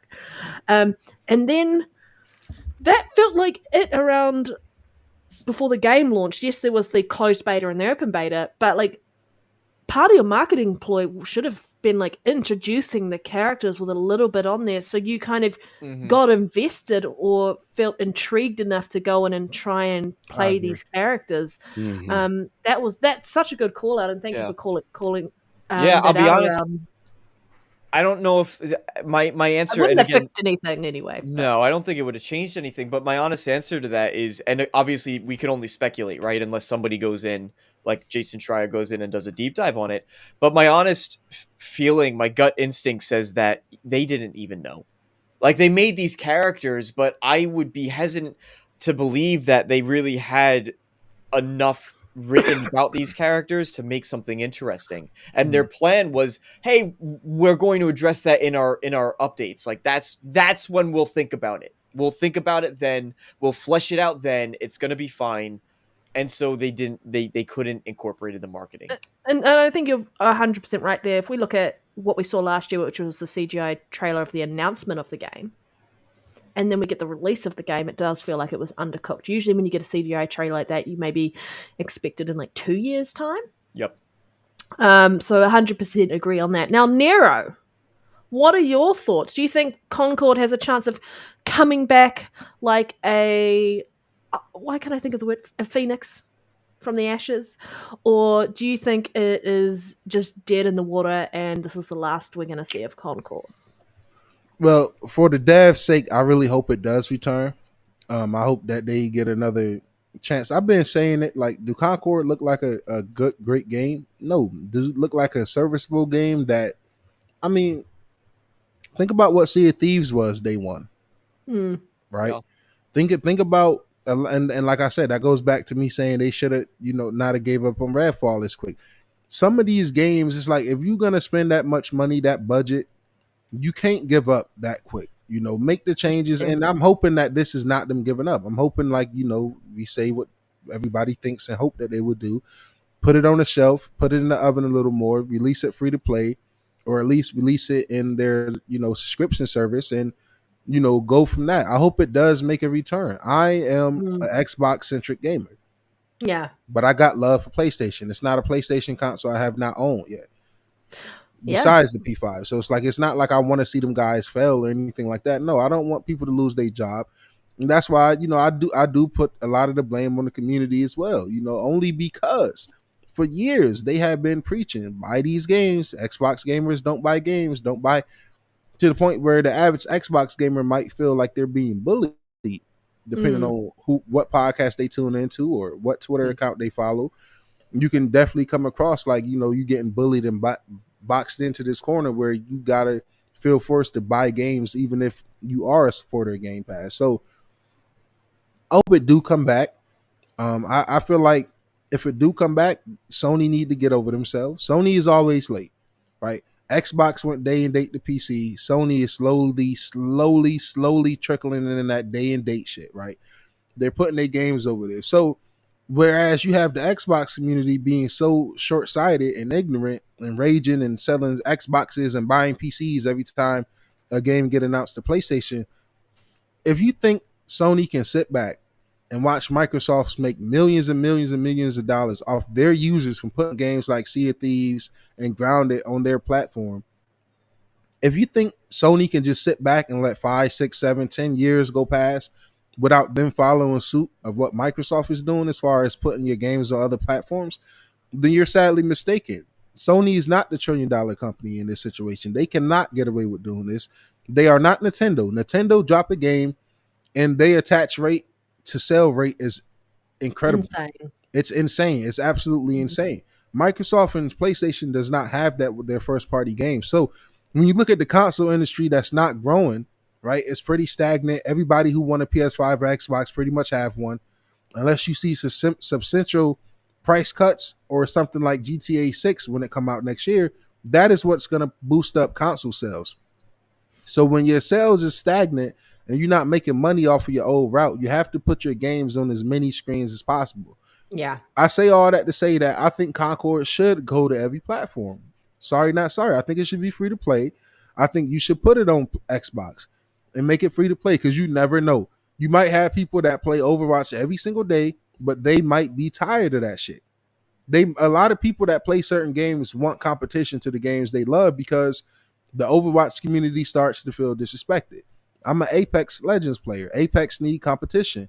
And when they get competition, that's when they're at their best. Call of Duty need competition. Battlefield need competition. Microsoft and Xbox, they both need competition.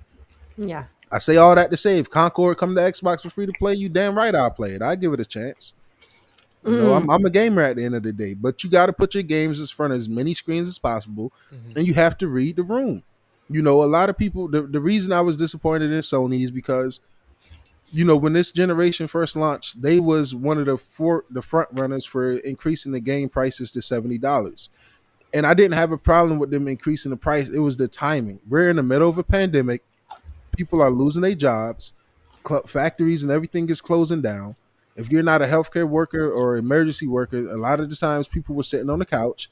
So to increase the game prices during arguably one of the worst economic situations ever, I personally was like, yo, that's dumb as fuck. But the entire industry followed suit. So I can't be mad at that. But I do think Sony have to wake up and smell the coffee. You have to put your games on more screens. If Concord was free to play, Concord easily have at least 50K players on Xbox. If it's free to play and come over to day one, at least 50,000 people alone on Xbox. That's not including if it's free to play on PlayStation as well. Yeah. I think there's some great call outs there, Nero. And then Soul, your thoughts. Where do you land on will it or won't it? Well, can you guys hear me fine? Yep. Okay, good deal. So here's the deal. It has a great opportunity, and I had to close the page for whatever reason, but it is scheduled to still appear in some Amazon TV special. Yes. So Next level or something? Was it Next level. There it is. That's it. It's still scheduled to appear. If they can cut, slice, dice, some awesome gameplay, some new, I don't know, whatever they need to do, right? That will help, I think, to its resurrection. But don't forget, them servers ain't cheap. No, they're not. And guess who has the resources to keep their failing shit on servers? Microsoft. PlayStation can't afford to just keep throwing money at something that is not working. Yep, that's a fact. So that's something that they're really going to have to consider. So if there is a big cry for it, they may, but the proof will have to be in the pudding. Can you hear me still? Yes, sir. Okay. It have to be in the pudding because if it's not this time, then yeah, it will be dead and gone. I hate the fact that it's gone because it just didn't feel like it had a good opportunity to get a good fan base to kind of gain some traction. I mean, yeah, the character models, okay, when you look at it, those character models were kind of bland. I didn't play it, of course, but when you just looked at it, you're like, Wait, what were you like? Okay, you were like meh, like MEH.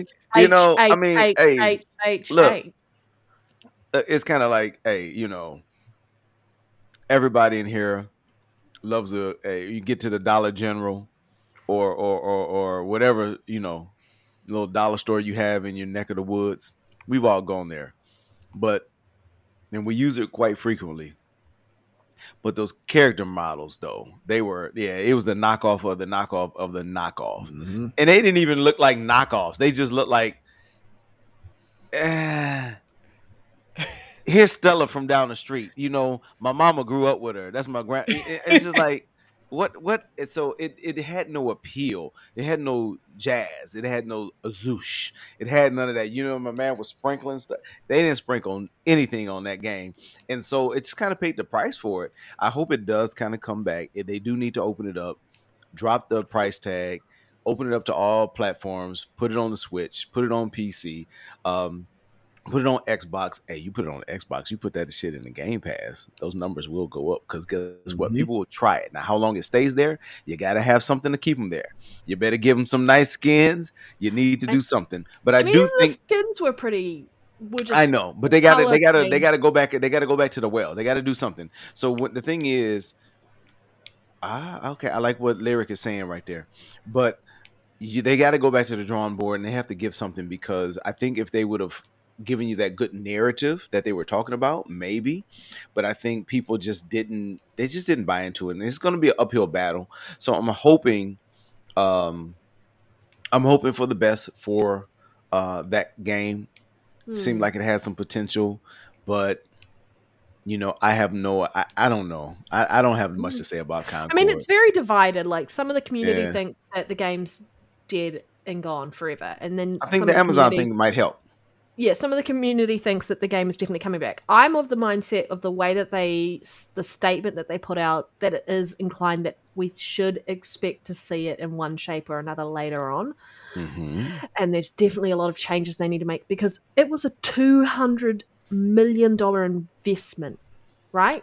CGI and as much as CGI, as much as you want to say like they're happy to just walk away, that is a lot of money to walk away from when you already kind of have a product that's generally pretty polished that just needs more time in the oven, more work to be done on it. So I think it's probably going to come out the other side of this and be redelivered and definitely change up with what everyone was upset about it, because there were some people who definitely enjoyed the game but felt like there wasn't enough there.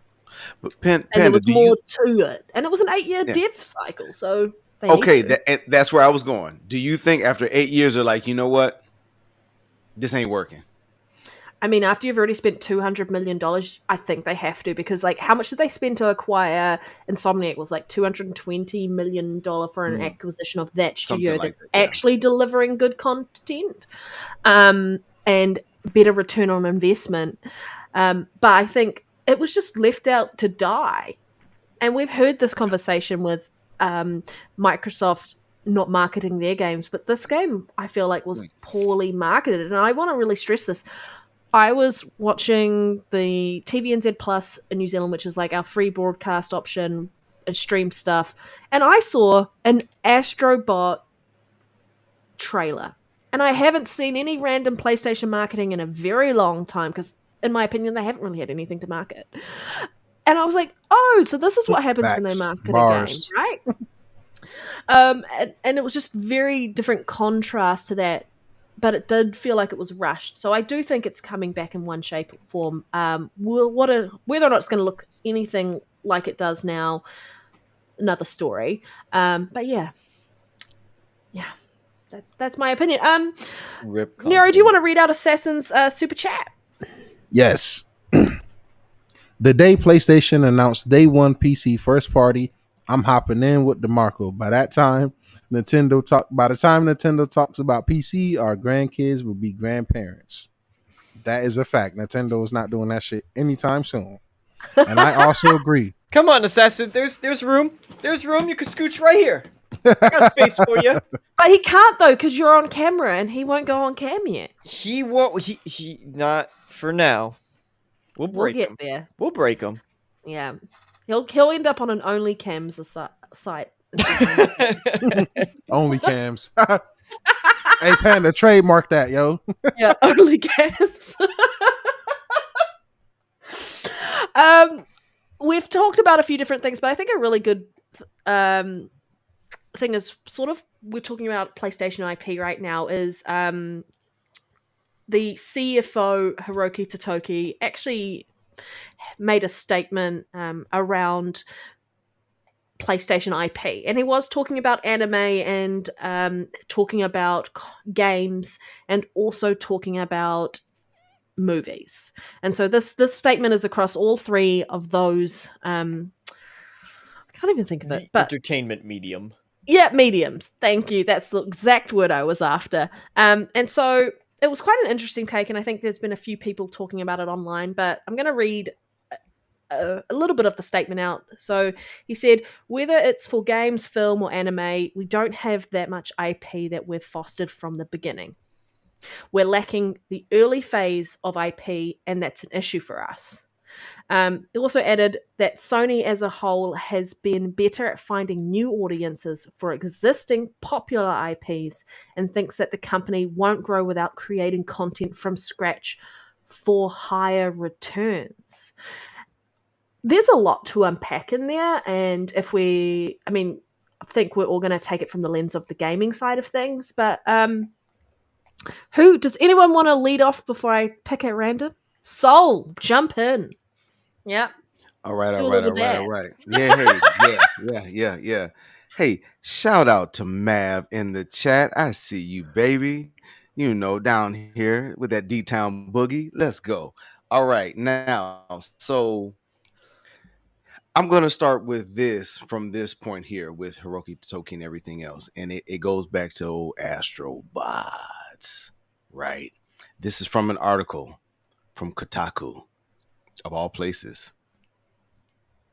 I know. Here we go. I'm not going to read it all. I'm just going to try to get the bits and pieces. Hopefully I'm not. Am I starting to bot? Just a little bit. I'm botting. I think I'm botting because I'm going to talk about That's okay. Astrobot. Ass. Yep.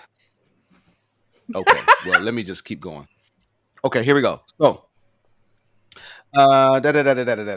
remember when we all played Astro's Playroom, which came pre-installed? So when they have this PS Pro, this Pro, they're going to put that in there. I'm just going to drop that in. So anyway, they go on to basically say that it's been 4 years since the PS5 launch with Astro's Playroom installed. And the new game also inadvertently spotlights the fact that despite 4 trips around the sun, the system has remarkably little to show for it. Now, I'm jumping around. There's a point. Here we go. There's a pretty exciting range of characters to be found on Astrobot's adventures. I was grinning ear to ear when I found Sly Cooper, yada, yada, yada, yada, yada. But after finding a couple hundred, I realized something was off. By my count, I've only encountered one that originates from a PlayStation 5 exclusive in those 250. Rivet from Ratchet and Clank. Now, this is don't have no idea who wrote this. But I look at a list of Sony's output this generation and ask myself, what else would they pick from? What has Sony released for the PS5 that has had any cultural impact that stands alongside characters like Kratos or Nathan Drake? Is it really surprising that Astrobot has a dearth of works to draw from? All right, so now, the more they go on, PlayStation 5 has almost nothing to showcase. In Astrobot, it becomes more stark as the game goes on. Yada, yada, yada. Now, let's get to Hiroki. The article is basically saying, you got all these other generations, but there's nothing there from this new one here. Hiroki saying, well, we got IP, but we don't have nothing new. Nothing that's really going to help us move into the future where we need to set up Battleground with Microsoft right now because Phil Spencer said we have shit of our own. Things keep getting money at it. Things they're leaving. They're putting other people in other places. We got to do something to be able to fight. I think Hiroki's like, look, you guys make great games. You don't know how to make money. We have IP. We have no IP to look forward to in the future. What are we doing? This article actually kind of goes along with that if you read between the lines. There's nothing there. So what are we doing? So Hiroki's just saying, again, Hiroki Totoki, my man. I'm going to start calling him Big Red from the 5 Heartbeats. Because he is shaking folks over the ledge. He's cutting people off if they're not making money. And so you're going to see a lot more of this. And unfortunately, you're going to see a lot more of this on just in the gaming industry as a whole. And unfortunately, DeMarco, because Phil Spencer does like to be front and center, or he is out front and center. He may not like it, but he is out front and center. And Nope. sometimes You're I botting. think he does. They say too much. They talk. He's botting. Doesn't give you that. But guess what? They don't give it to you. So when you don't have it, you can't even talk about it, right? So they don't have anything right now. I mean, what's really coming out? Astrobot is not going to hold them down forever. Only so many people are going to play that game, whether they hype it up or not. We've seen Wolverine. I mean, they got to give me more than the Wolverine I saw, because the Wolverine I saw, he's Just climbing looked on like the Reese Tibbs walls. Spider-Man to me. Thank you. He's climbing on the walls. I don't want to see my Wolverine climbing walls with his claws. That ain't what I want to see at all. So now I feel like is it going to be Spider-Man again? I don't want to see that from him. And if they're going to keep copying pasting the same superhero format, I don't want to see these other Marvel game titles over there as well, because I'm a big Marvel guy. I'm not a DC guy. I'm a big Marvel guy. You know? What do I have here? Give us the Wolverine from Deadpool and Wolverine, where he just Look at this right here. See this right here? Y'all can't see this. All right? You can't see it. I'm going to put it up there. What does that say? Power Pack number 1. Yeah, you can Google the year. I feel like it's 1984. Pretty damn good condition. I am a Marvel guy. This right here, Nintendo, please take my money, get this IP, make a game, make it kitty as all get out. This right here will do numbers, because this right here was awesome. It will translate. They have no IP. Hiroki Totoki knows it. The guy who wrote this article noticed it in the game. What are we doing? So I think that's where they are with those IP. I think that's where they are with Astrobot. Hiroki knows, and he's making moves. I'm done. That was my Nero rant. That's fine. DeMarco. No, Yeah. don't put me after that. Just wait until I get to mine. Oh, I'm next. Oh, me. Well, I mean, No. you can add whatever you want to it, but what do you think maybe Sony needs to do to change that? What is going to be like? Add your opinion and then add anything else you want to that. But there's so much to unpack here. I think so. I see this stuff as sort of cyclical, personally, right? Because you look, I mean, now arguably, what was it, 2022, when we just sort of had a year with no games? But this was exactly the same position that Microsoft was in not that long ago, and 100%. Xbox was in. And they were like, oh, well, we don't have the games coming. And now look, you look at, and some people like him, some people hate him, but I see from Colt Eastwood that he puts up, he updates it somewhat frequently with sort of the list of upcoming games that are there. And you look at Xbox's lineup and you look at PlayStation's lineup, and Xbox has so much, but it's just one has the roadmap, one does not. Yeah, yeah, the roadmap, and there's so much coming, but it's not hard. We shouldn't forget that Xbox. You could reverse that a couple years ago. You could have looked at all the games that PlayStation had coming, and you look at Xbox and go, "What? Why do I have an Xbox console?" So these conversations were happening before. It flip-flops. It's all cyclical. And it's good that Hiroki Totoki is seeing that now. It's good that he's looking at this and evaluating, and especially doubly so that I give so much more credit when you're looking at new IP, because new IP is what is going to help innovate. It is going to bring something brand new, not just in terms of a world or a universe or characters, but in terms of ideas and generation and how to push boundaries. You can have another Nathan Drake like character. You could do another open, semi-open world. I don't know if you would consider Uncharted 4 semi-open world, but you can have that type of adventure style game, but do something different. Look at how Indiana Jones, right? You have something that could have turned out very similar with Indiana Jones. And that's what people thought. They're like, oh, it's going to be a third person adventure game. Now that's an established IP, so maybe not the best argument here. But what I will say is, because it's new IP as far as them bringing it to gaming, I know there's been Indiana Jones before, but bringing modern, I'm just completely undermining my whole argument. Gosh, do it.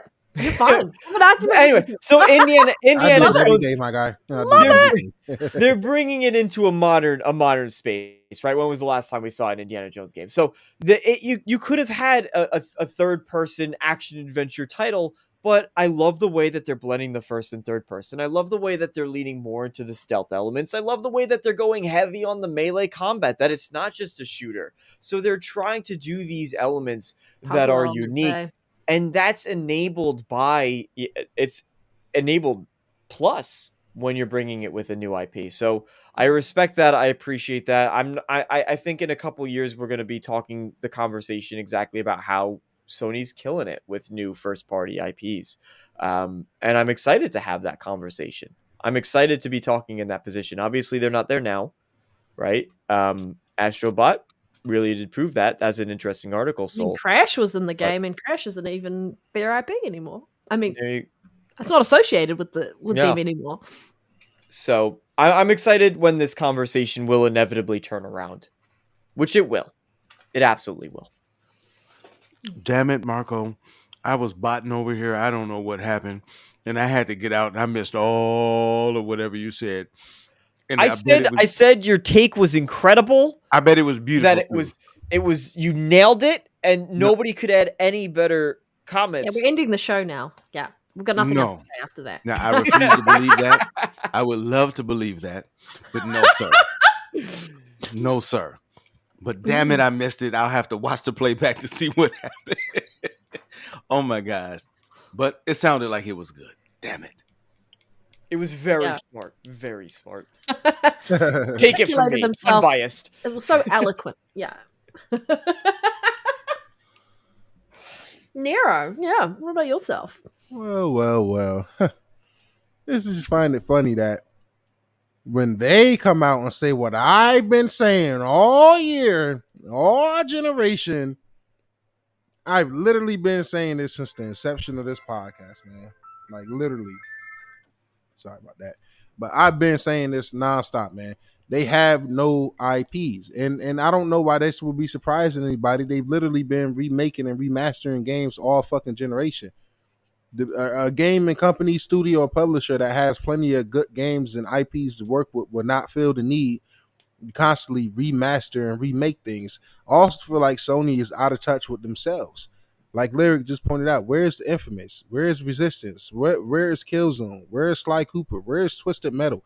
You have IPs, but you choose to keep re-releasing the same games from not 2 generations ago, but 1 generation ago. So it's kind of like you guys are shooting yourselves in the foot. You have plenty of IPs you're sitting on, just like Microsoft had plenty of IPs, granted. And then not only that, all of that organic growth bullshit I've been hearing from fanboys. Oh, we organic organic growth don't work in a fucking industry like this. Sorry, not sorry. Just like in the NFL, you're not gonna have organic growth from just drafting players all the time. You're gonna have to go trade here and there. You're gonna have to sign somebody through free agency. You're gonna have to go and think outside the box, and that's something that Sony needs to do as well. If Sony isn't gonna go make a new Sly Cooper, a new Killzone, maybe not rent, but license that IP out to another studio or third party. If your first party studios can't keep up with the demand of consistently putting out new games, and say, look, people talk all this shit about Halo having all these games and Gears of War having 5-6 games. It's literally about 20 fucking Ratchet and Clanks. All right, we don't need another Ratchet and Clank no time soon. Go put that budget into a Sly or a Jackson Dexter. Like, there's plenty of other IPs that they can Dexter do. back. Oh my god. They refuse to. They continue to neglect their own IPs, man. So it's Last like time Jack and Dexter was that PS3. We haven't had one on the PS3.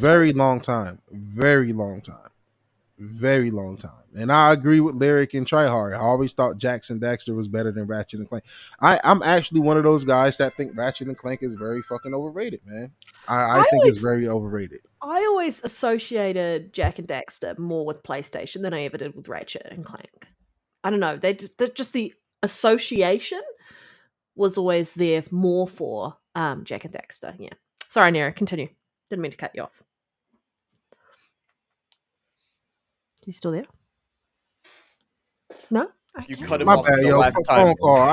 My bad. 1 sec, y'all. I got a phone call. Okay, that's all Okay, I'm good. sorry. I think it's interesting, and my biggest takeaway from this is like I 100% agree with his statements. Hiroki Totoki called it out. We all were calling it out that it just this generation has felt very different. We've seen IPs that they've nurtured, that they own, and that they've continued to invest in. And then we have a whole lot of like if you go back and look at like the history of PlayStation as a whole, a lot of their IPs are third party or seemed I'd say second party because of the way they contracted them, but they aren't first party developers. They don't own the IP, so their IP itself is a lot smaller than what you actually think about it if you are coming in to PlayStation as a gamer for the first time in the PS4 and PS5 generation. Specifically, people coming in first generation being the PS5. The history of the PS1 and the PS2, people aren't really thinking about that because PlayStation dominated. They had games up the wazoo, mainly because they had the deals for them. But a lot of that IP that people thought and associated with PlayStation from that gen, they didn't own. They had nothing to do with. It was all second party deals, third party deals.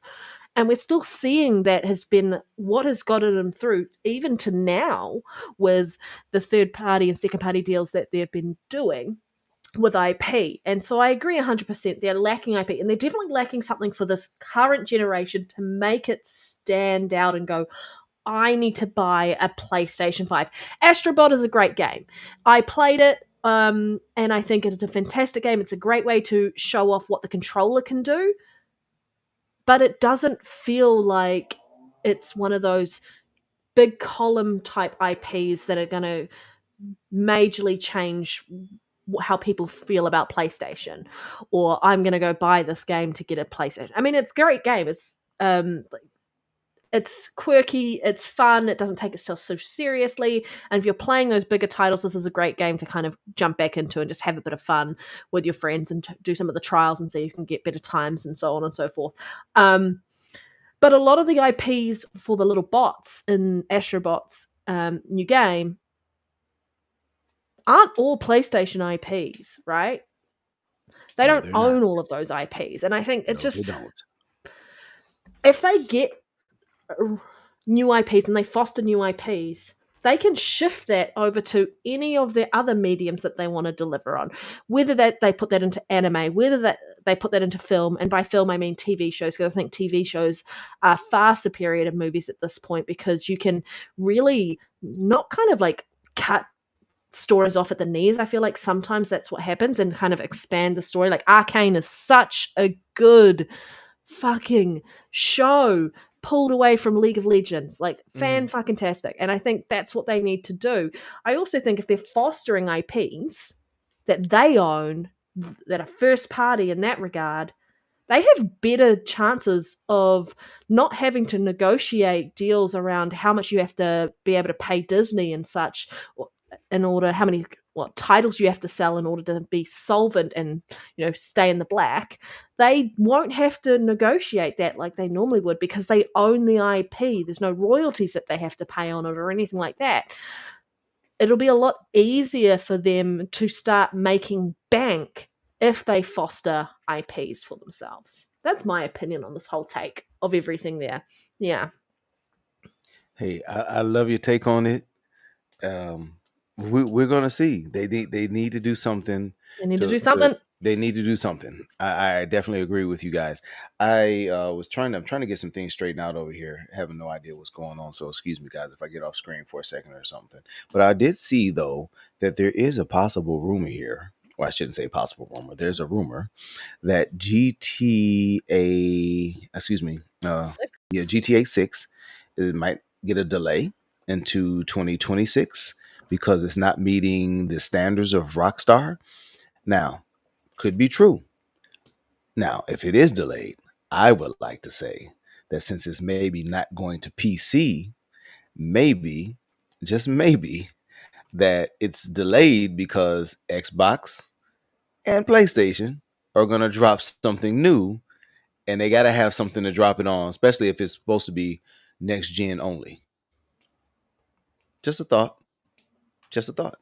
Just thought I'd let you guys know in case you didn't see it. When you say next gen, you mean current be gen only?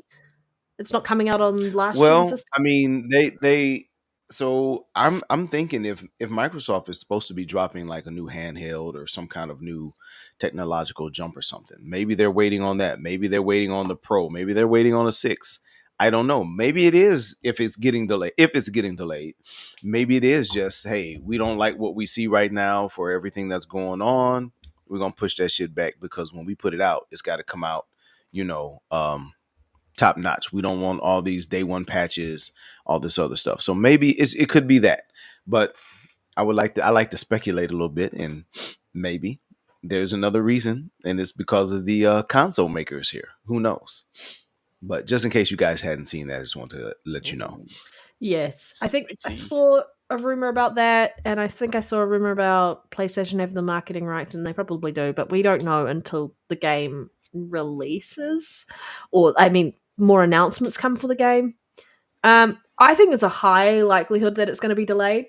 I was shocked that they were probably going to be doing a 2025 release. We saw how Red Dead 2 launched and how long that game was in the development for, so I do feel like Hey guys, I'm back. Sorry it about will that. be delayed to 2026. That's my opinion, but if I'm wrong, I'm wrong. I Oh no! always Please thought don't that the tell me game I was- walk back to GTA 6 delay talk. No, it's not nothing now. Rumors. Oh no, that's a rumor. Wait, when did this rumor come out? I mean that's pretty much common sense. I would assume that it'll get delayed, but I don't want it to get delayed. Like this is what if I'm Microsoft and Xbox, you pray that this game come out next year. That beautiful voice. But this game is gonna sell so many next gen consoles. The Series S sales is gonna shoot up by the millions. The Series X PS5 is gonna shoot up by the double digit millions. I honestly think. I think this game, and people don't think that that's true, but look at the college football, right? It was next gen only, and we see the Series S. Yeah, it definitely moved units. So I think if it's a good enough game, and this is why. Wait, Nero. Wait a minute. You mean to tell me that little man push units when college football came out? You mean it wasn't the cause of college football not selling or anything? They actually sold units because of the little man.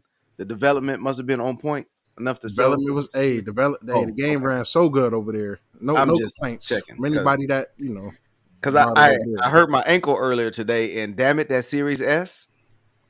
I swear, I actually slipped in the tub the other day, and then the first thing I did was say, and you looked, and little man was looking at you. Wasn't I said, Phil Spencer, you son of a bitch! This would have never happened if it wasn't for that damn Series S. I mean, you think the Series S is? I said, Series S is running around like Chucky Black out Queen, here. You know what I mean? Son of a gun, like. What are we doing? If you lose the lottery, that son of a bitch, that Series S, you always gotta hit the sum of it. It's always the sum of it. You know what I'm saying? You are right. You are correct. It's always the Series S fault. That's why I keep my Series S upstairs, away from me. Yeah. Also, I want to give a random shout out to my homie Rizzy. He just traded in his Series S for an X at GameStop. Oh, well done. So that's absolutely. I will say this: like at the end of the day, like I can't tell anybody anything, but this is my route. The Series X was sold out when the consoles first launched. The Series S was available. I got that. When I got that, in the back of my mind, the goal was always to be, hey, the moment I can walk in the GameStop and see Series X's sitting there, I will be trading this motherfucker in to get Big Bro. I feel like that should be every Series S end goal, is to start off with the S, save a few bucks. If that's all you can afford, that's cool. But down the road, you should definitely be intrigued to go trade that in and get the X and be good with the upgrade. If not, if you're a casual gamer, then that's all right as well. Not everybody choosing not to upgrade to a Series X is like holding on to an Everstone in Pokemon. Literally. Say. All right. We're gonna head out soon. But I just wanted to say, like, I know Astrobot has kind of been talked a lot about throughout today. I'm sorry. That's fine.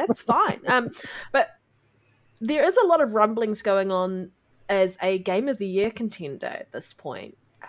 What are your thoughts? Do you think that it is it is going to end up in the Game of the Year lineup as a contender, and it's likely to win? Question mark. We've had quite a few good games that have launched this year. Insanely good Dragon's games. Dogma. Dragon's Dogma, yes, is one of my top games for it. But yeah, what are your thoughts, DeMarco? Are you going to be? Are you worried? What? Am I worried? Like it's gonna I mean, not worried. That's the wrong word. I'm What are your terrified. thoughts? I'm terrified that Astrobot can be nominated for Game of the Year. And I wake up in sweats at night. I'm in a cold sweat right now just thinking about it. I'm shivering me timbers. I'm getting triggered. I can't. Next topic. He's never returning. I don't look. You said it perfectly, Panda. Like there's a ton of good games. I don't know if you listen. I think Astrobot can be beloved.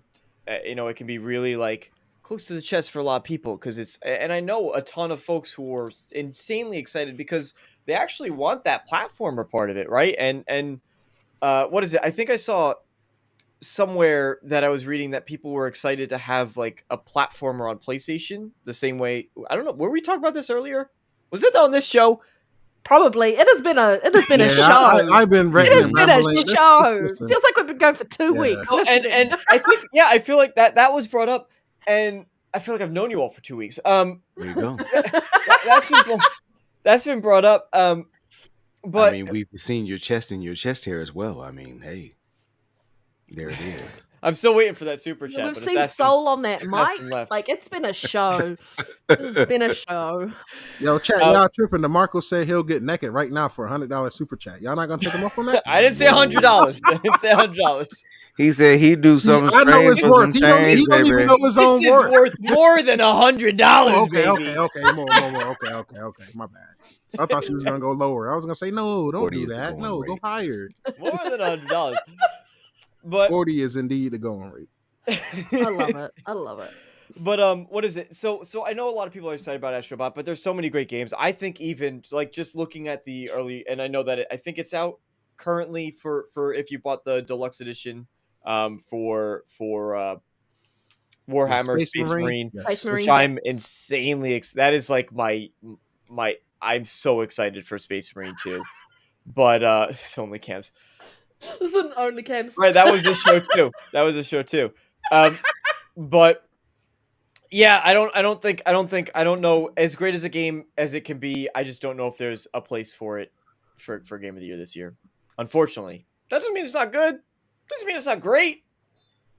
It's good. But we know Jeff is going to make a category so it can win, right? Yeah. You know there's going to be a new category coming in that's going to... I'm kidding. Yeah, I mean, look, you know where I think it has... It's going to be... I think it will really be neck and neck between... Because they had the Mario and Luigi game came out this year, right? I believe.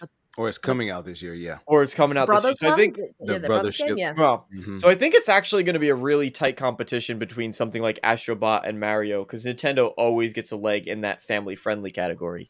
Best family game. Yeah, and that'll be a fun duke it out for the two of them. Definitely. We'll see the Nintendo fans come out and like basically just kneecap Astrobot. Oh yeah. Oh, sales wise? Oh yeah, we already know. Yeah. It's not even close. Not even close. Yeah, it's like a landslide when it comes. All I'm gonna say is, the reviewers came out to review Astrobot, like over 100 reviews on Metacritic. No one came out to review Concord. I know. They had like 4 reviews if they had that, right? Or they didn't have enough. Do you think there'll be a new... There's some crazy. They have the category like best ongoing live service This is now a game as well, I forgot. Do you think they're going to have a new category exclusively for Concord that's like... worst support. Best you gave it your first shot. Best potential for a return goes to Concord. Yeah. Yeah. Who knows? Well, I guess it's time for my rant. Well, I think it's all fucking rigged. I think they already won Game of the Year. Let's be honest. If Astro Bot don't win Game of the Year, I don't want to speak and say anything because it might not win Game of the Year. But I think it's a very high chance that it might win Game of the Year. I definitely think it's going to be nominated for a lot of things. When I think of Game of the Year, I think about impact. I don't really think Astro Bot will have as big of an impact as something like Wukong. That had a big impact. That might even win. Who knows? You know, Helldivers, I know it doesn't get the same play. yeah, but definitely. Helldivers- I That think might be nominated for ongoing game. definitely. I also think like Panda mentioned, Dragon's Dogma 2. But when you really look at all the games we just mentioned, it's hard to not see the media and Jeff Keighley of all people not giving a nod to Astrobot over everything we just named. Yeah. So unless a new Zelda game drops tonight, then Zelda is pretty safe. The actual Zelda game with Zelda. Yeah, in the with game. Zelda actually in it. Not like Zelda game with Link as the protagonist. Zelda. There's actually Zelda for once. I also think, I forgot about that game. It's probably gonna be insane. Oh, It Takes Try hard. Two. It Takes Two. It was dealing with divorce, marital relations of all things, and it had some great gameplay mechanics. So it was pretty dope. And the co-op on it, like that game was. I've played that game like 4 times now. Dope. I love it. It's pretty dope. So all right, well, we're going to be heading out. As you can see, Feed the Panda images on screen. I am getting hangry. It is that time of day, and so we're going to do some outros. We're going to start off with our guest, DeMarco. Where can people find you? And thank you so much for joining us. We've had a blast having you on today. Thank you for inviting me. Yeah. And I'm so excited that I got to guest on the debut for Soul joining the show. Like, I feel like I've gotten a really special occasion to join it. It's awesome. Definitely. Mamma mia. Listen, on Renegade Realm podcast, it's always like I always get somebody is commenting about my Italian, just anything. But anyway, where can you find me? DeMarco Dude. You can find, maybe eventually I'll make a new video. The more I get on these types of things, the more it makes me want to make another video because I haven't done that in a while. But you can find me DeMarco Dude on YouTube. You can find me DeMarco Dude on Twitter as well. Those are the 2 places that I'm most likely to interact if anybody wants to stop by, say hi. And if you don't mind, I also just want to give a shout to the Renegade Realm podcast. So you can check out Red Wolf Renegade on YouTube, and we do a live weekly show. Pretty unhinged stuff goes on there, but it's a great time. And yeah, you should. Yeah, only cams. Yep. And there is possibly a likelihood that only cams will actually happen there. Assassin. It's gonna be Assassin first. But anyway, if you want a weekly show, if you've enjoyed looking at my handsome bearded Italian face, you can check it out over on Red Wolf Renegade and maybe on DeMarco Dude as well, which I do want to get back to making content. I've said it, but I really do. So check those out. Thank you. Soul debuting as our newest panel member. Thank you so much for joining us and saying yes. The moment you first showed up on the show as a guest, we all talked behind the scenes and we're like, damn, you're amazing. And it was mostly me, show though. As a permanent panel member. We didn't even have to talk to each other. We all were like, agreed 100% that this was coming down the line anyway, no matter what. I remember that conversation. Was inevitable. Vividly, yeah. It was inevitable. And so I just want to say thank you for saying yes. Thank you for being here, and shout out to the whole chat. Like, give Soul some flowers. He's done a fantastic job. He's going to be here all the time. You know, he's got a beautiful, beautiful voice. And hey, good people. Hey, thank you for that, Panda. It's awesome. DeMarco, hey, this couldn't have been a better show to come on with you on as well, man. I love the energy. The vibe was nice, man. I mean, thank you for putting up with my foolishness. Chat, same thing as well. Putting up with my foolishness. I have more in store. I'm just getting started. So I am so excited about being part of the family. And you guys have been nothing but good behind the scenes, trying to get me acclimated to everything. I really, really, really appreciate it. So just looking forward to, bigger and better things as we progress. I'm really simple, easy to find. I got Soul. You can find me there on Twitter. Don't have much going on the YouTube side, but you never know. You never know. Might get something in the works. And so we'll see. But you can find me there. I'm just kind of really casual on Twitter or X or whatever you like to call it. Again, I do work with the baby, so I have to watch my social media slander, as they say there. This is a little different because hopefully no one's kid is watching this show. But Yeah, I definitely don't recommend the kids watching. Yeah. the kids shouldn't I watch don't this show. You recommend just never any know. of my friends watch the show either. I'm like, do Right, not you watch it. wild. It's unhinged. We have fun though. No doubt, no doubt. No, but it was a great time. Enjoy the show today. I am looking forward to, like I said, doing bigger and better things. So thank you guys for having me so much. It has been a pleasure thus far. I'm really excited about this opportunity. Yeah. Oh. We love you too, Sol. Nero, where can people avoid you? Okay, so you definitely want to avoid me on X, Next Gen Nero. I put out about 2 tweets a week that goes viral for pissing off Sony fanboys. Yeah, Next Gen Nero on all things. I also definitely want to give a special thanks to our guest. Man, it's been awesome having you, my Italian brother. It's been a blast, yo. Awesome guy. Let's bully him into making more content. If he don't make a new Starfield video by next month, let's just send death threats or something. I don't know. Don't bully him. Work. Let's bully him into making good content. I was 'cause moving. like I was moving away from the Bethesda stuff at the end. I was trying go to, back. Go back, trying to man. push Go home, out of man. that. Lean into it. And also, man, gotta shout out to Soul, man. Like, brother, it was really all me behind the scenes. The moment you left that podcast as a guest, I said, "Yo, Panda, yo, Rhetri, I know we're against having a fifth person outside of us, but I said that for some reason, if I was ever to disappear, if I was ever to leave, get Soul." So, with that being said, shout out to Infinite Umber, but now I get to say we have a Soul because we now have a chocolate, beautiful voice of our own here. So that's absolutely lovely, yo. I want to shout out. I'll take that. I want to shout out to the community, man. All 200 people that was in here over today. Really appreciate y'all, man. Great people, great community, man. Love you all.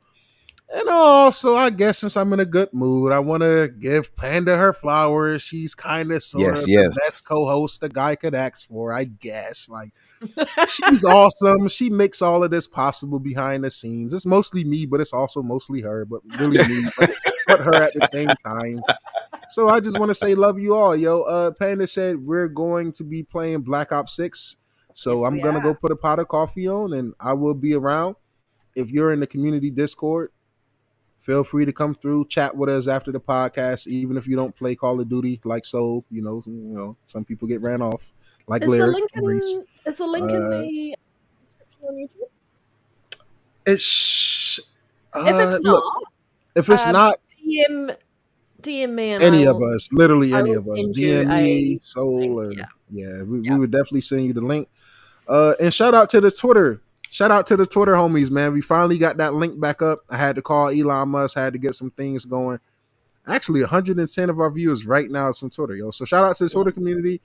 We've been without Twitter for a little while, but geez, you guys held it down even without the Twitter aspect of the podcast. Like every week, our numbers have still been, for me, satisfying.